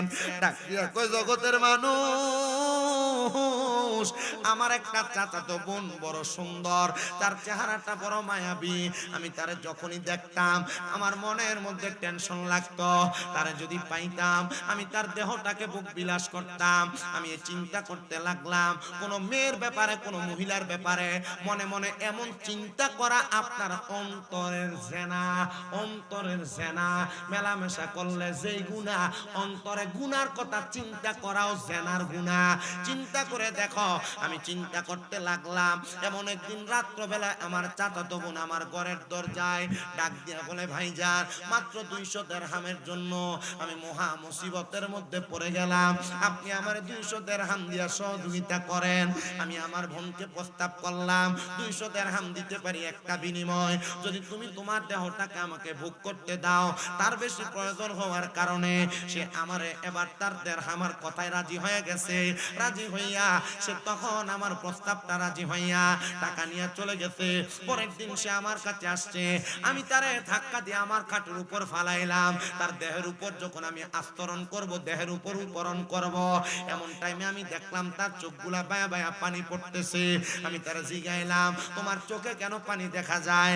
আমার জবাব দেয়, ভাই আপনি আমার আল্লাহরে ভয় কইরা পারেন না গো, আপনি আমার ইজ্জতটা রক্ষা করতে, আমার সঙ্গে আপনি মেলামেশা না করতে। উনি ডাক দিয়া কয়, আমি তার চোখের পানি দেখে আমার মায়া লাগা গেছে, আমি ফিরে আসলাম। আল্লাহ আমি আর জানা করব না, আমি আর তার কাছে যাব না, আমি তারে চাইরা দিছি গো আল্লাহ। আমার আল্লাহ তাআলা তখন আমার দোয়াটা কবুল করে নিছে। এমন ভাবে কবুল করছে দুনিয়ার মুসলমান, এটার উসিলা দিয়া দোয়া করার কারণে মুখার মুখ থেকে আরেকটা পাথর সরে গেছে। কোন সুবহানাল্লাহ। গুনার কাজ ত্যাগ করেন, আপনার বিপদ চলে যাবে। যত বড় বিপদ আছে গুনার কাজ ত্যাগ করেন, কি চলে যাবে? যত বড় বিপদ। 3 নাম্বার আরেকজন ব্যক্তি, তুমি দোয়া করো তোমার এমন কোন নেক কাজ আছে যেটার উসিলা দিয়া দোয়া করলে আল্লাহ তাআলা মাফ করে দিবে, এখান থেকে উদ্ধার করে দিবে। তিনি ডাক দিয়া কয়, আমার আর কোনো ভালো কাজ নাই, একটা ভালো কাজ আছে। বলে কোন ভালো কাজ? বলে আমার ভালো কাজটা হইল, আমি দুনিয়াতে চলাফেরা করা অবস্থায় আমার সম্পদ কম, টাকা কম, ইনকাম কম। আমি 2টা উটনি পালন করতাম, যেটার দুধ দহন করে বাজারে বিক্রি করতাম, আমরাও খাইতাম। আমার ওই উটনি গুলারে দহন কইরাম, যখন আমি দুধগুলো একটা পাত্রতে নিতাম, আগে আমি আমার আম্মারে খাওয়াইতাম, তারপর আমার একটা ছোট বাচ্চা তারে পান করাইতাম, তারপর আমি আমার স্ত্রীরে পান করে আমি পান করতাম। একদিন যখন আমার উটনির দুধ আমি দহন করি, দহন করে আমার আম্মা জানের কাছে যাওয়ার পর আমার আম্মা জান ঘুমায় গেছেন। আমি আমার আম্মা জানকে ঘুম থেকে জাগ্রত করি নাই। এ সন্তান পিতা মাতার অবাধ্য হইলে আল্লাহ তাআলা বিপদ দেয়। মা বাপের অবাধ্য হইলে আল্লাহ কি দেয়? মা বাপরে বাদ দেন না, খানা দেন না, কিন্তু হৌর হরিরে কি সুন্দর আব্বু আম্মু কয়ে ডাক দেয়, আছে না? বউয়ের কথা শুনে আপনি বাইরে থেকে আইয়াই মারে ধমক দিয়ালান, বাপরে ধমক দিয়ালান। ভাইয়ের বউ আর বউ, আপনার বউ ঝগড়া লাগছে, ঝগড়ার পর আপনি কি সুন্দর বাপ মারে উল্টা পাল্টা কইলান যে তোমরাই ঝগড়াটি লাগাও, তোমরা থাকতে ঝগড়া লাগা। মা বাপের উপর খবরদারি করা, আঙ্গুল তোলা, গরম ভাষায় কথা বলা, তোমার বিপদটাই কানে, তোমার অভাবটাই কানে, তোমার অসুস্থতাটাই কানে। তুমি কি করবা এটা তোমার বিষয়। তবে যদি তুমি নিজে বিপদ থেকে বাঁচতে চাও, অভাব থেকে বাঁচতে চাও, টেনশন আর মুসিবত রোগ থেকে বাঁচতে চাও, আম্মা আব্বার পায়ে লুটে পড়ো, আম্মা আব্বার কদমে চুমা দাও। আল্লাহর কসম তোমার বিপদ, মুসিবত, টেনশন, অসুস্থতা সব দূর করে দিবে একজন। জোরে বলেন তিনি কে? মা বাবার অবাধ্যতা আপনাকে অসুস্থ বানাবে, আপনাকে অভাবী বানাবে, আপনাকে রোগগ্রস্ত বানাবে, চিন্তাগ্রস্ত, টেনশনগ্রস্ত বানাবে। মা বাবার কদমে পড়ে যাও, দেখবা দুনিয়ার সব তোমার ঠিক হয়ে গেছে। তিনি বলেন আমার আম্মা জান যখন ঘুমিয়ে গেছে আমি আমার দুধটা আমার ছোট বাচ্চাটারে পান করাই নাই, আমি আমার স্ত্রীরে পান করাই নাই, আমি নিজেও পান করি নাই। আমি দাঁড়ায় রইলাম আমার মায়ের পাশে। সকাল হয়ে গেছে, আমার ছোট বাচ্চাটা ওয়া ওয়া করে কান্না করে। আমার আম্মা জান আমার সন্তানের কান্নার আওয়াজ শুনে ঘুম থেকে জাগ্রত হয়ে গেছে। যখন জাগ্রত হয়েছে আমি আমার আম্মা জানে দুধ পান করাইছি। আমার মা ডাক দিয়া কই সন্তান গভীর রজনীতে তুমি আমার পাশেই দাঁড়ানো ছিলা, তোমরা নিজেরাও কি পান করো নাই? না গো মা, তোমারে না খাওয়াই আমরা খাই না। বউ তোমারে লুগে লুগে নাস্তা আনতে কইছে, রাত্রবেলা বউয়ের লেগে নাস্তা ডাললা। আব্বা আম্মা কি খায় একবারও কইলা না। বউরে কত দামি দামি খানা রেস্টুরেন্টে নিয়ে খাওয়াও, আব্বা আম্মার এক মাসে 1 কেজি ফলও কিনা খাওয়াও না। বউরে শ্বশুর শাশুড়ির বাড়িতে নেওয়ার সময় আইসক্রিম ফুচকা চটপটি কত কিছু খাওয়াও, আব্বা আম্মারে নিয়ে তো কোনোদিন ঘুরতে দেয়া দামি কোনো খানা খাওয়াইলা না। সন্তান একটা বার আমার কথাটা মনোযোগ লাগাও। কত আব্বা জানার 100 টাকা আব্বার সন্তানের কাছে খুঁজা নেওয়া লাগে। ও সন্তান তুমি কি জানো নবীর হাদিস কি বলে? আমার নবীর হাদিস বলে কোন বাবা তার সন্তানের যত সম্পদ আছে অনুমতি লাগবে না, অনুমতি ছাড়া পুরা সম্পদ যদি খরচ করে ফেলে ওই আব্বার কোনো গুনাহ হবে না। কারণ ওই আব্বার সন্তানের যত সম্পদ এগুলা সন্তানের না, এগুলা সব তার আব্বা বেঁচে থাকা অবস্থায় তার আব্বার সম্পত্তি। জবান খুলে জোরে জোরে এখন আল্লাহু আকবার। 100 টাকা খুঁজে লাগে, 100 টাকা খোঁজা লাগে। আমি তো এখনো বলে আসছি, ইসমাইলের আম্মার কাছে বলে আসছি, তারপরও দেয় না। আমি বলছি আমার বাপে যদি দৈনিক আমার মন চাই প্রতিদিন 1000 করে হাত খরচ দিতাম, না আমার হেবাটার কাছে যা দেই খরচ হড়ালা খরচ করে। আমার আব্বার কাছে যা দেই কুরসি মানুষের বিচি করে খরচ করে। হ্যাঁ বোর কাছে জিজ্ঞা বেচতে দে সে বেড়ায় বোর কাছে জিগে এরপরে দেয়। আর না না না জিগানোর কাহিনী আছে তো, কারণ তেনা কামাই করে না ফুলাটা তার বেটির কাছে বাঁধে। কথা কয় না কা তার ব্যাংকটা তার বউ।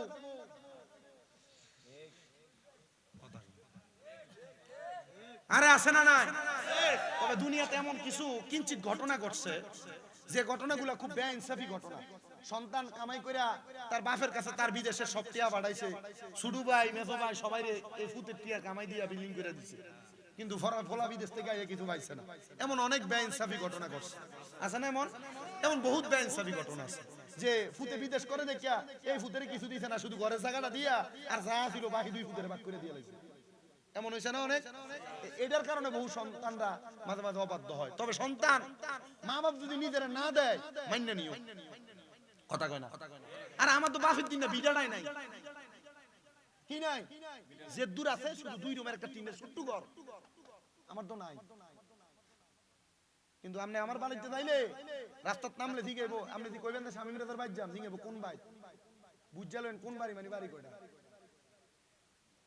আমারে আমার আব্বা জানের একটু দোয়া আছে।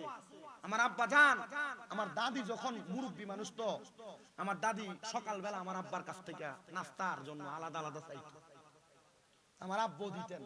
আমার আব্বার আমি একটা জিনিস দেখছি, কি কয় লিচুর সিজন আইলে কিন্না নিয়া বেড়ার বাতার বেড়ার ঘরের মাঝখানে খুললা দিত। আমার দাদির লইয়া বইয়া বাচ্চা ফোলা হইলে খাইয়া দেরি থাকতো এটি দিত আমার মারা। তরমুজ নিয়ে আইলে ভাঙ্গা ঘরের মধ্যে খাইতো, এরপরে যেটা থাকতো এটা দিত। যে কোনো খানাই না ভাঙ্গা খাইতো, মার লইয়া বইয়া এরপরে যা আইতো তা করে দিত।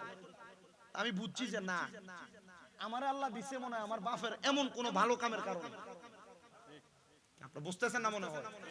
আপনি সন্তানরে আল্লাহ দিবে আপনার বাবার, আপনার সন্তানকে দিবে আপনার কোন নেক কাজের কারণে। আপনি শুধু দোয়া করে দিয়ে যান।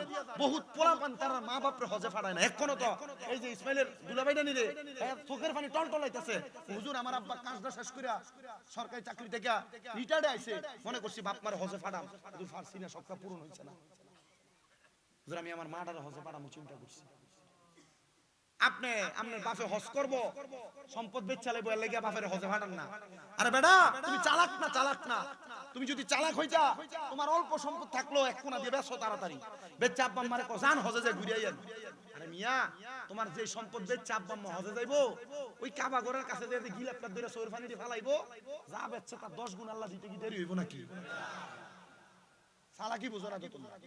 চালাকি বুঝলে বাপ মার আগে হজে পাঠাইতো। আমার আম্মা অসুস্থ, আমি কইছি আমার আম্মারে আপনি সুস্থ হন, আমি আমনে আমার ছোট ভাই সহ আমার বাপ সহ এক লোকে যামু, লাখ 20 লাখ টাকা শেষ করে অসুবিধা নাই। মক্কা মদিনা যায় আমার আব্বা আম্মারে খুশি করলে বাপ মা মক্কার গদ্দরে দোয়া করব, 20 লাখ না 20 কোটির মালিক হইতে কি 1 বছর লাগবে নি মিয়া? আব্বা আম্মা খুশি, দুনিয়া খুশি। আমি এতটুক বলছি, হুজুর ইমাম সাহেব মোল্লা মুন্সি মৌলবি খুশি করবা, আগে ঘরে বাপ মারে খুশি করো, আগে বাপ মারে খুশি করো, এরপরে তুমি দুনিয়া খুশি করো। আর বাপ মারে খুশি না করলে আল্লাহই তো খুশি হবে। তো তুমি কারে খুশি করতে ঘুরো? হরির আব্বু মুডা হও আর বাপ মা কান্দে করে, কাম নাই। মাহফিল থেকে গেল আব্বা আম্মার কাছে দেয়া, মাহফিল থেকে মাহফিল আওয়ানোর সময় আম্মা দরজার কাছে দাঁড়ায় থাকে, কি লাগা এলএম দিয়া। আমি দ্বিতীয় বর্ষে কুমিল্লা আলিয়া, এলএম কি বেশি হইছে? আমরা এলাকার মসজিদের ইমাম সাহেব আমার থেকে ভালো বোঝা, ভালো প্রত্যেকদিন মাহফিল করতেছি না, একমাত্র আম্মা আব্বার দোয়ার বরকত। আমার ওয়াজ সব ঠিক আছে, লাস্ট এই ওয়াজটা কামে লাগাইয়া আমার সব মাহফিলে 5 মিনিট 10 মিনিট করে মা বাবার খেদমতের কিছু কথা থাকে। আর এই কথাগুলোর কারণে বহু পোলাপান হেদায়েত হইছে, হেদায়েত হইছে বিদায় পিছনে পিছনে ঘুরে ওয়াজ মাহফিলে যায়, জুমায় যায়। আপনারা বলেন তো এই মুগুজি এলাকার প্রত্যেকটা সন্তান যদি মা বাবার প্রতি অনুগত হয়, আল্লাহ তাআলা চাইলে এই সন্তানের তকদির পরিবর্তন কইরা এই সন্তানকে টাকাওয়ালা পয়সাওয়ালা সম্পদ বানানোর ক্ষমতা ওই আল্লাহর আছে না নাই?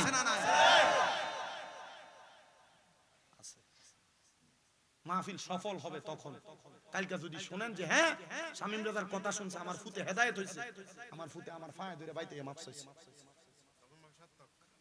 এই মাহফিল সার্থক। 81-80তম মাহফিল সার্থক হয়ে যাবে।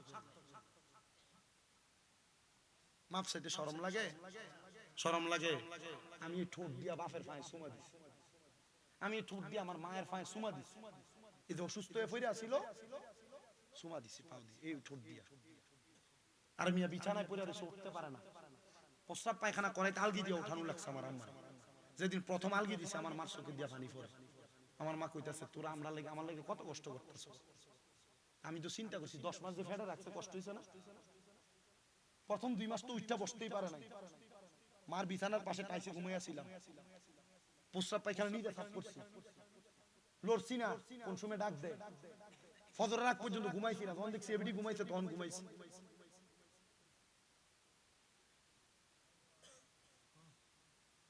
আর আপনার আম্মা আব্বা এমনি পড়ে থাকে।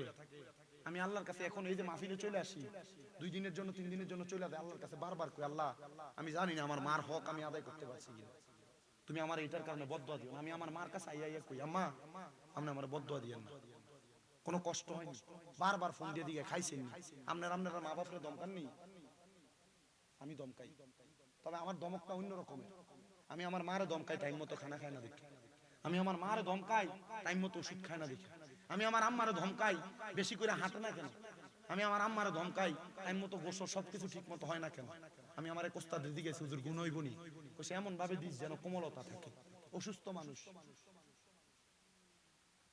সুখ দেখে নাই, সুখে পড়ছে অসুস্থ হয়ে গেছে। আপনি দেখবেন পৃথিবীর এমন অনেক মা বাবা অনেক টাকাওয়ালা আছে, টাকার মালিক হইছে অসুস্থ হয়ে গেছে, টাকার মালিক হইছে মরে গেছে, সুখ শান্তি দেখে যাইতে পারে না।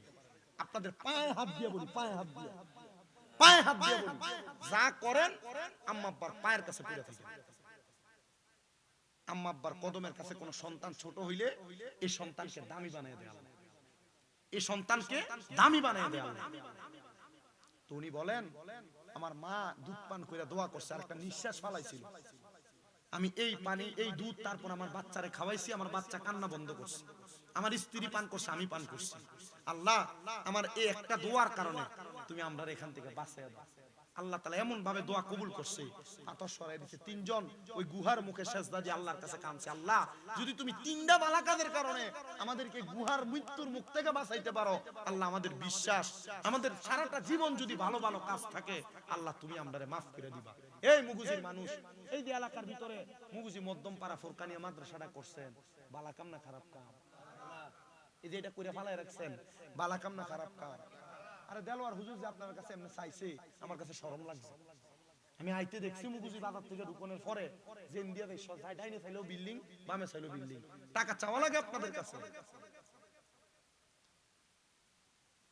চাওয়ার দরকার নেই। আমি আমার সোহেল ভাইয়ের কাছে একটা আবদার জানাইছি, এটা উনি বলবেন। শুধু আমি 5 জন মানুষ চাই যারা কইবেন যে হুজুর আমি 10,000 টাকা কইরা ভালো কাজে শরীক হওয়ার জন্য, 80তম মাহফিল 81তম হবে, হুজুর আমি 10,000 টাকা এক নম্বরে দিব এই ওযুখানার জন্য। আমি ভালো কাজের কথা এটারই বলছি, ওযু করে নামাজ পড়ি।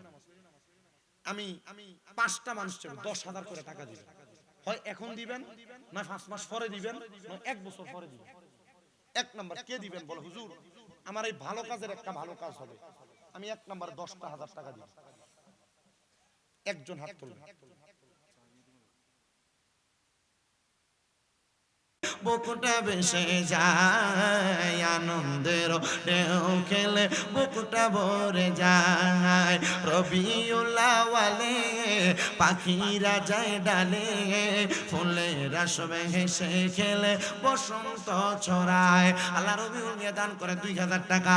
আল্লাহ রাতে সময় বইয়া যায়, আজান দাও গো মধুর সুরে শুনবার মনে চাই। দাসপাড়া নিবাসী মোহাম্মদ বিল্লাল ড্রাইভার সাহেব, গাউসুল আজম জিলানী অলিদের অলি যিনি, গাউসুল আজম জিলানী বাগদাদে জন্ম কুতুবে রাব্বানী, গাউস বাগদাদে জন্ম কুতুবে, বংশ তোমার হাসান হুসাইনি, আরে তুমি হইলাম ফাতেমার নয়নের মনি, দয়ার নজর দাও গো আমায় ও গো গাউসে সামদানি, বাগদাদে জন্ম কুতুবে রাব্বানি। আল্লাহ কবুল করে মঞ্জুর করে। আব্দুল কুদ্দুস মিয়া 11 নাম্বার করে 2,000 টাকা জমা। এরপরে কে দিব 12 নাম্বার 2,000 টাকা শেষ। আমার নাম কিটা? বদলু মিয়া, উনিও দান করে 2।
زينودين بالله تفلا يا مصطفى شان رحمت فلا سلام شمع بجلے ہدایت فلا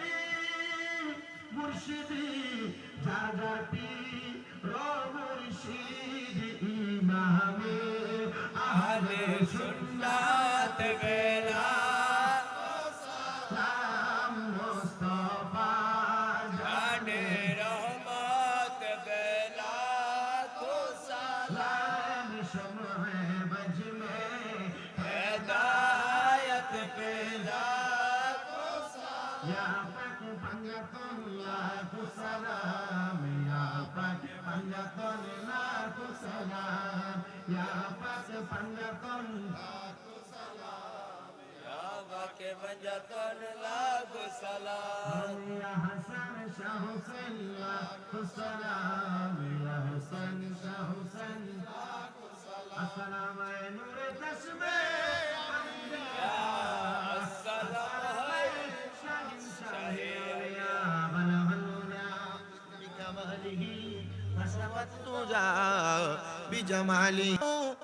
ঈদের নিশানা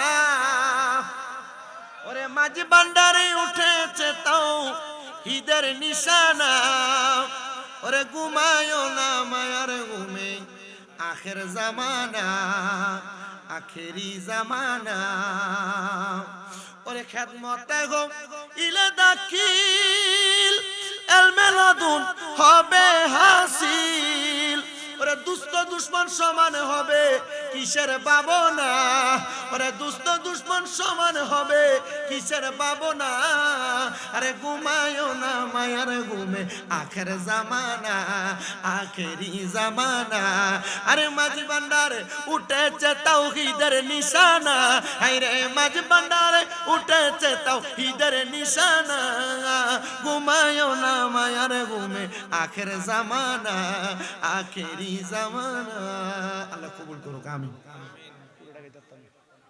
আমার মরা লাশের লাইগা মসজিদের পাশে আমার কবর দিও কইরাই আমার জায়গা হবে নি এটা আমার নিজের লেখা একটু মহাব্বতে পড়েন আমার কাছে আবদা দুই তিনজনে কইলে চাইতেছে একটু মহাব্বতে পড়েন আমার জায়গা হবে নি আমার মরা লাশের লাইগা মসজিদের পাশে আমার কবর দিও কইরাই আমার জায়গা হবে নি জগৎবাসী রে আমি তোমরার ছেলে সন্তান কয়দিনের লাগিয়া মরার পরে সবাই আমায় যাবে রে বলিয়া কষ্ট হইল 3.5 হাত কষ্ট হইলে 3.5 হাত মাটি দিও খুইরাই আমার জায়গা হবে নি আমার জায়গা হবে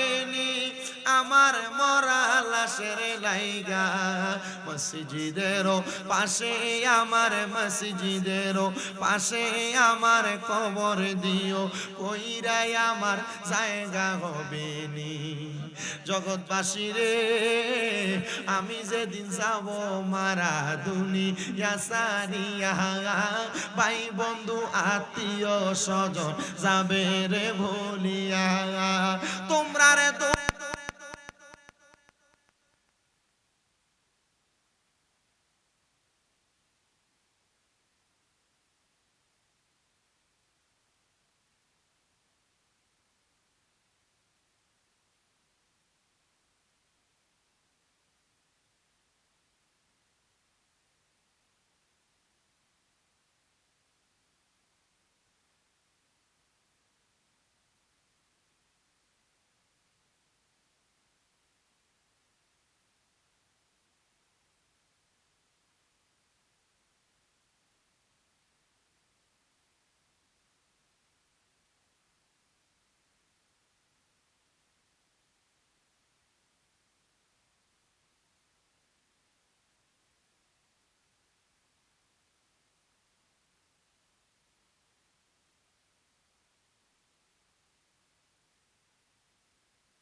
জুয়ান ভাইয়েরা, ছোট ছোট মাসুম বাচ্চারা, পর্দার অন্তরালের আমার কত মা বোনেরা, আল্লাহ জীবনের গুনার কথা স্মরণ করে দুইটা হাত বাড়াইছে গো আল্লাহ।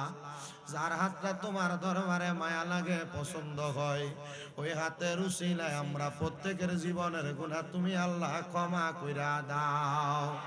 আল্লাহ তুমি যদি আমরারে মাফ কইরা দাও, আল্লাহ কারোর কাছে জবাবদিহিতা করা লাগবে না। যদি রহমত দিয়া ভরপুর কইরা দাও, আল্লাহ তোমার রহমতের কোনো কমতি হবে না গো আল্লাহ।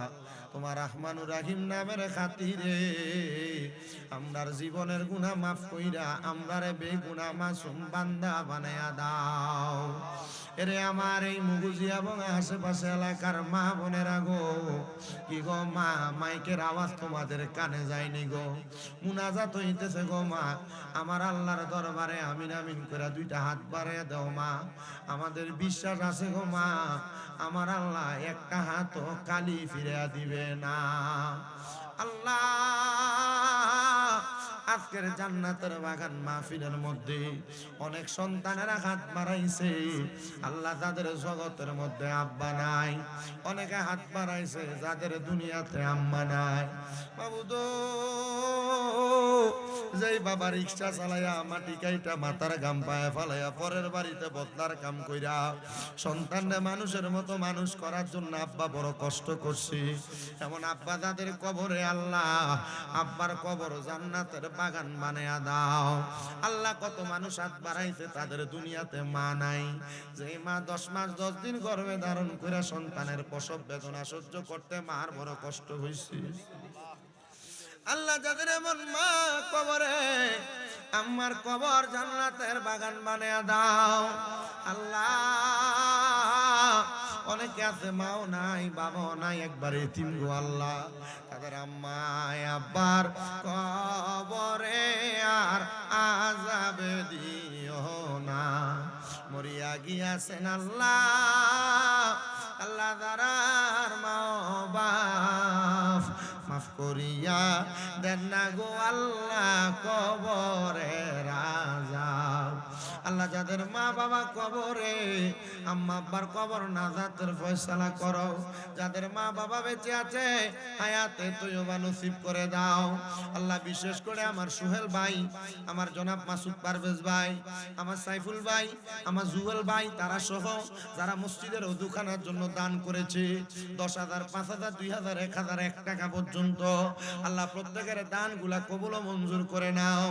আল্লাহ বিশেষ করে একজন ভাই জানে, আমার ভাই সোহেল ভাইয়ের আম্মা আব্বা দুইজনের কবরের সামনে, উনি ওনার আম্মা আব্বার জন্য দোয়া চাই, তাদেরকে তুমি মাফ করে দাও।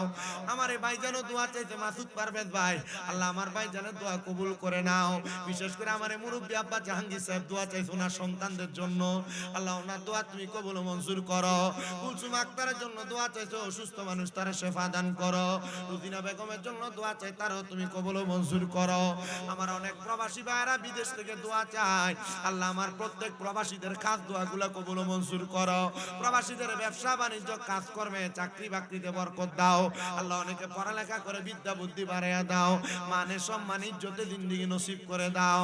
আল্লাহ বিশেষ করে আমার ইসমাইলের আম্মা অসুস্থ, ওনার জন্য দোয়া চাওয়া হয়েছে, আল্লাহ ওনারে তুমি শেফা আদেলা কামেলা নসিব করো। আল্লাহ বিশেষ করে মুগুদি মধ্যম পাড়া উত্তর দক্ষিণ যত পাড়া আছে আল্লাহ এই পুরা বড়ুর এলাকা সারা কুমিল্লার উপর সারা বাংলাদেশের উপর তোমার খাস রহমত বরকত দান করে দাও। সোনার বাংলাদেশকে আপনি স্থিতিশীল এবং সুন্দর বাংলাদেশ হিসেবে কবুল করে নেন।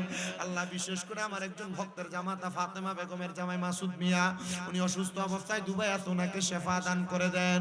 আল্লাহ খাসুল খাস ভাবে আপনার কাছে মাপ চাই। আমার আম্মা জান অসুস্থ, আমার আম্মা জানকে আপনি পরিপূর্ণ সুস্থতার নিয়ামত নসিব করে দেন রাব্বুল আলামিন। আমরা যারা হাত বাড়াইলাম, আমাদের প্রত্যেকের ব্যবসা বাণিজ্য কাজ কর্মে চাকরিতে পড়ালেখায় বিদ্যা বুদ্ধি বাড়ান, অভাব থাকলে দূর করেন, টেনশন থাকলে মুসিবত থাকলে দূর করে দেন। মরণের আগে বারবার মক্কা মদিনা তাওয়াফ জিয়ারত নসিব করায়া আমাদের প্রত্যেকের হক্কানি রাব্বানি পীর মাশায়েখের জবানের সাথে জবান মিলায়া পড়ায়া দিয়েন লা ইলাহা ইল্লাল্লাহু মুহাম্মাদুর রাসূলুল্লাহ সাল্লাল্লাহু আলাইহি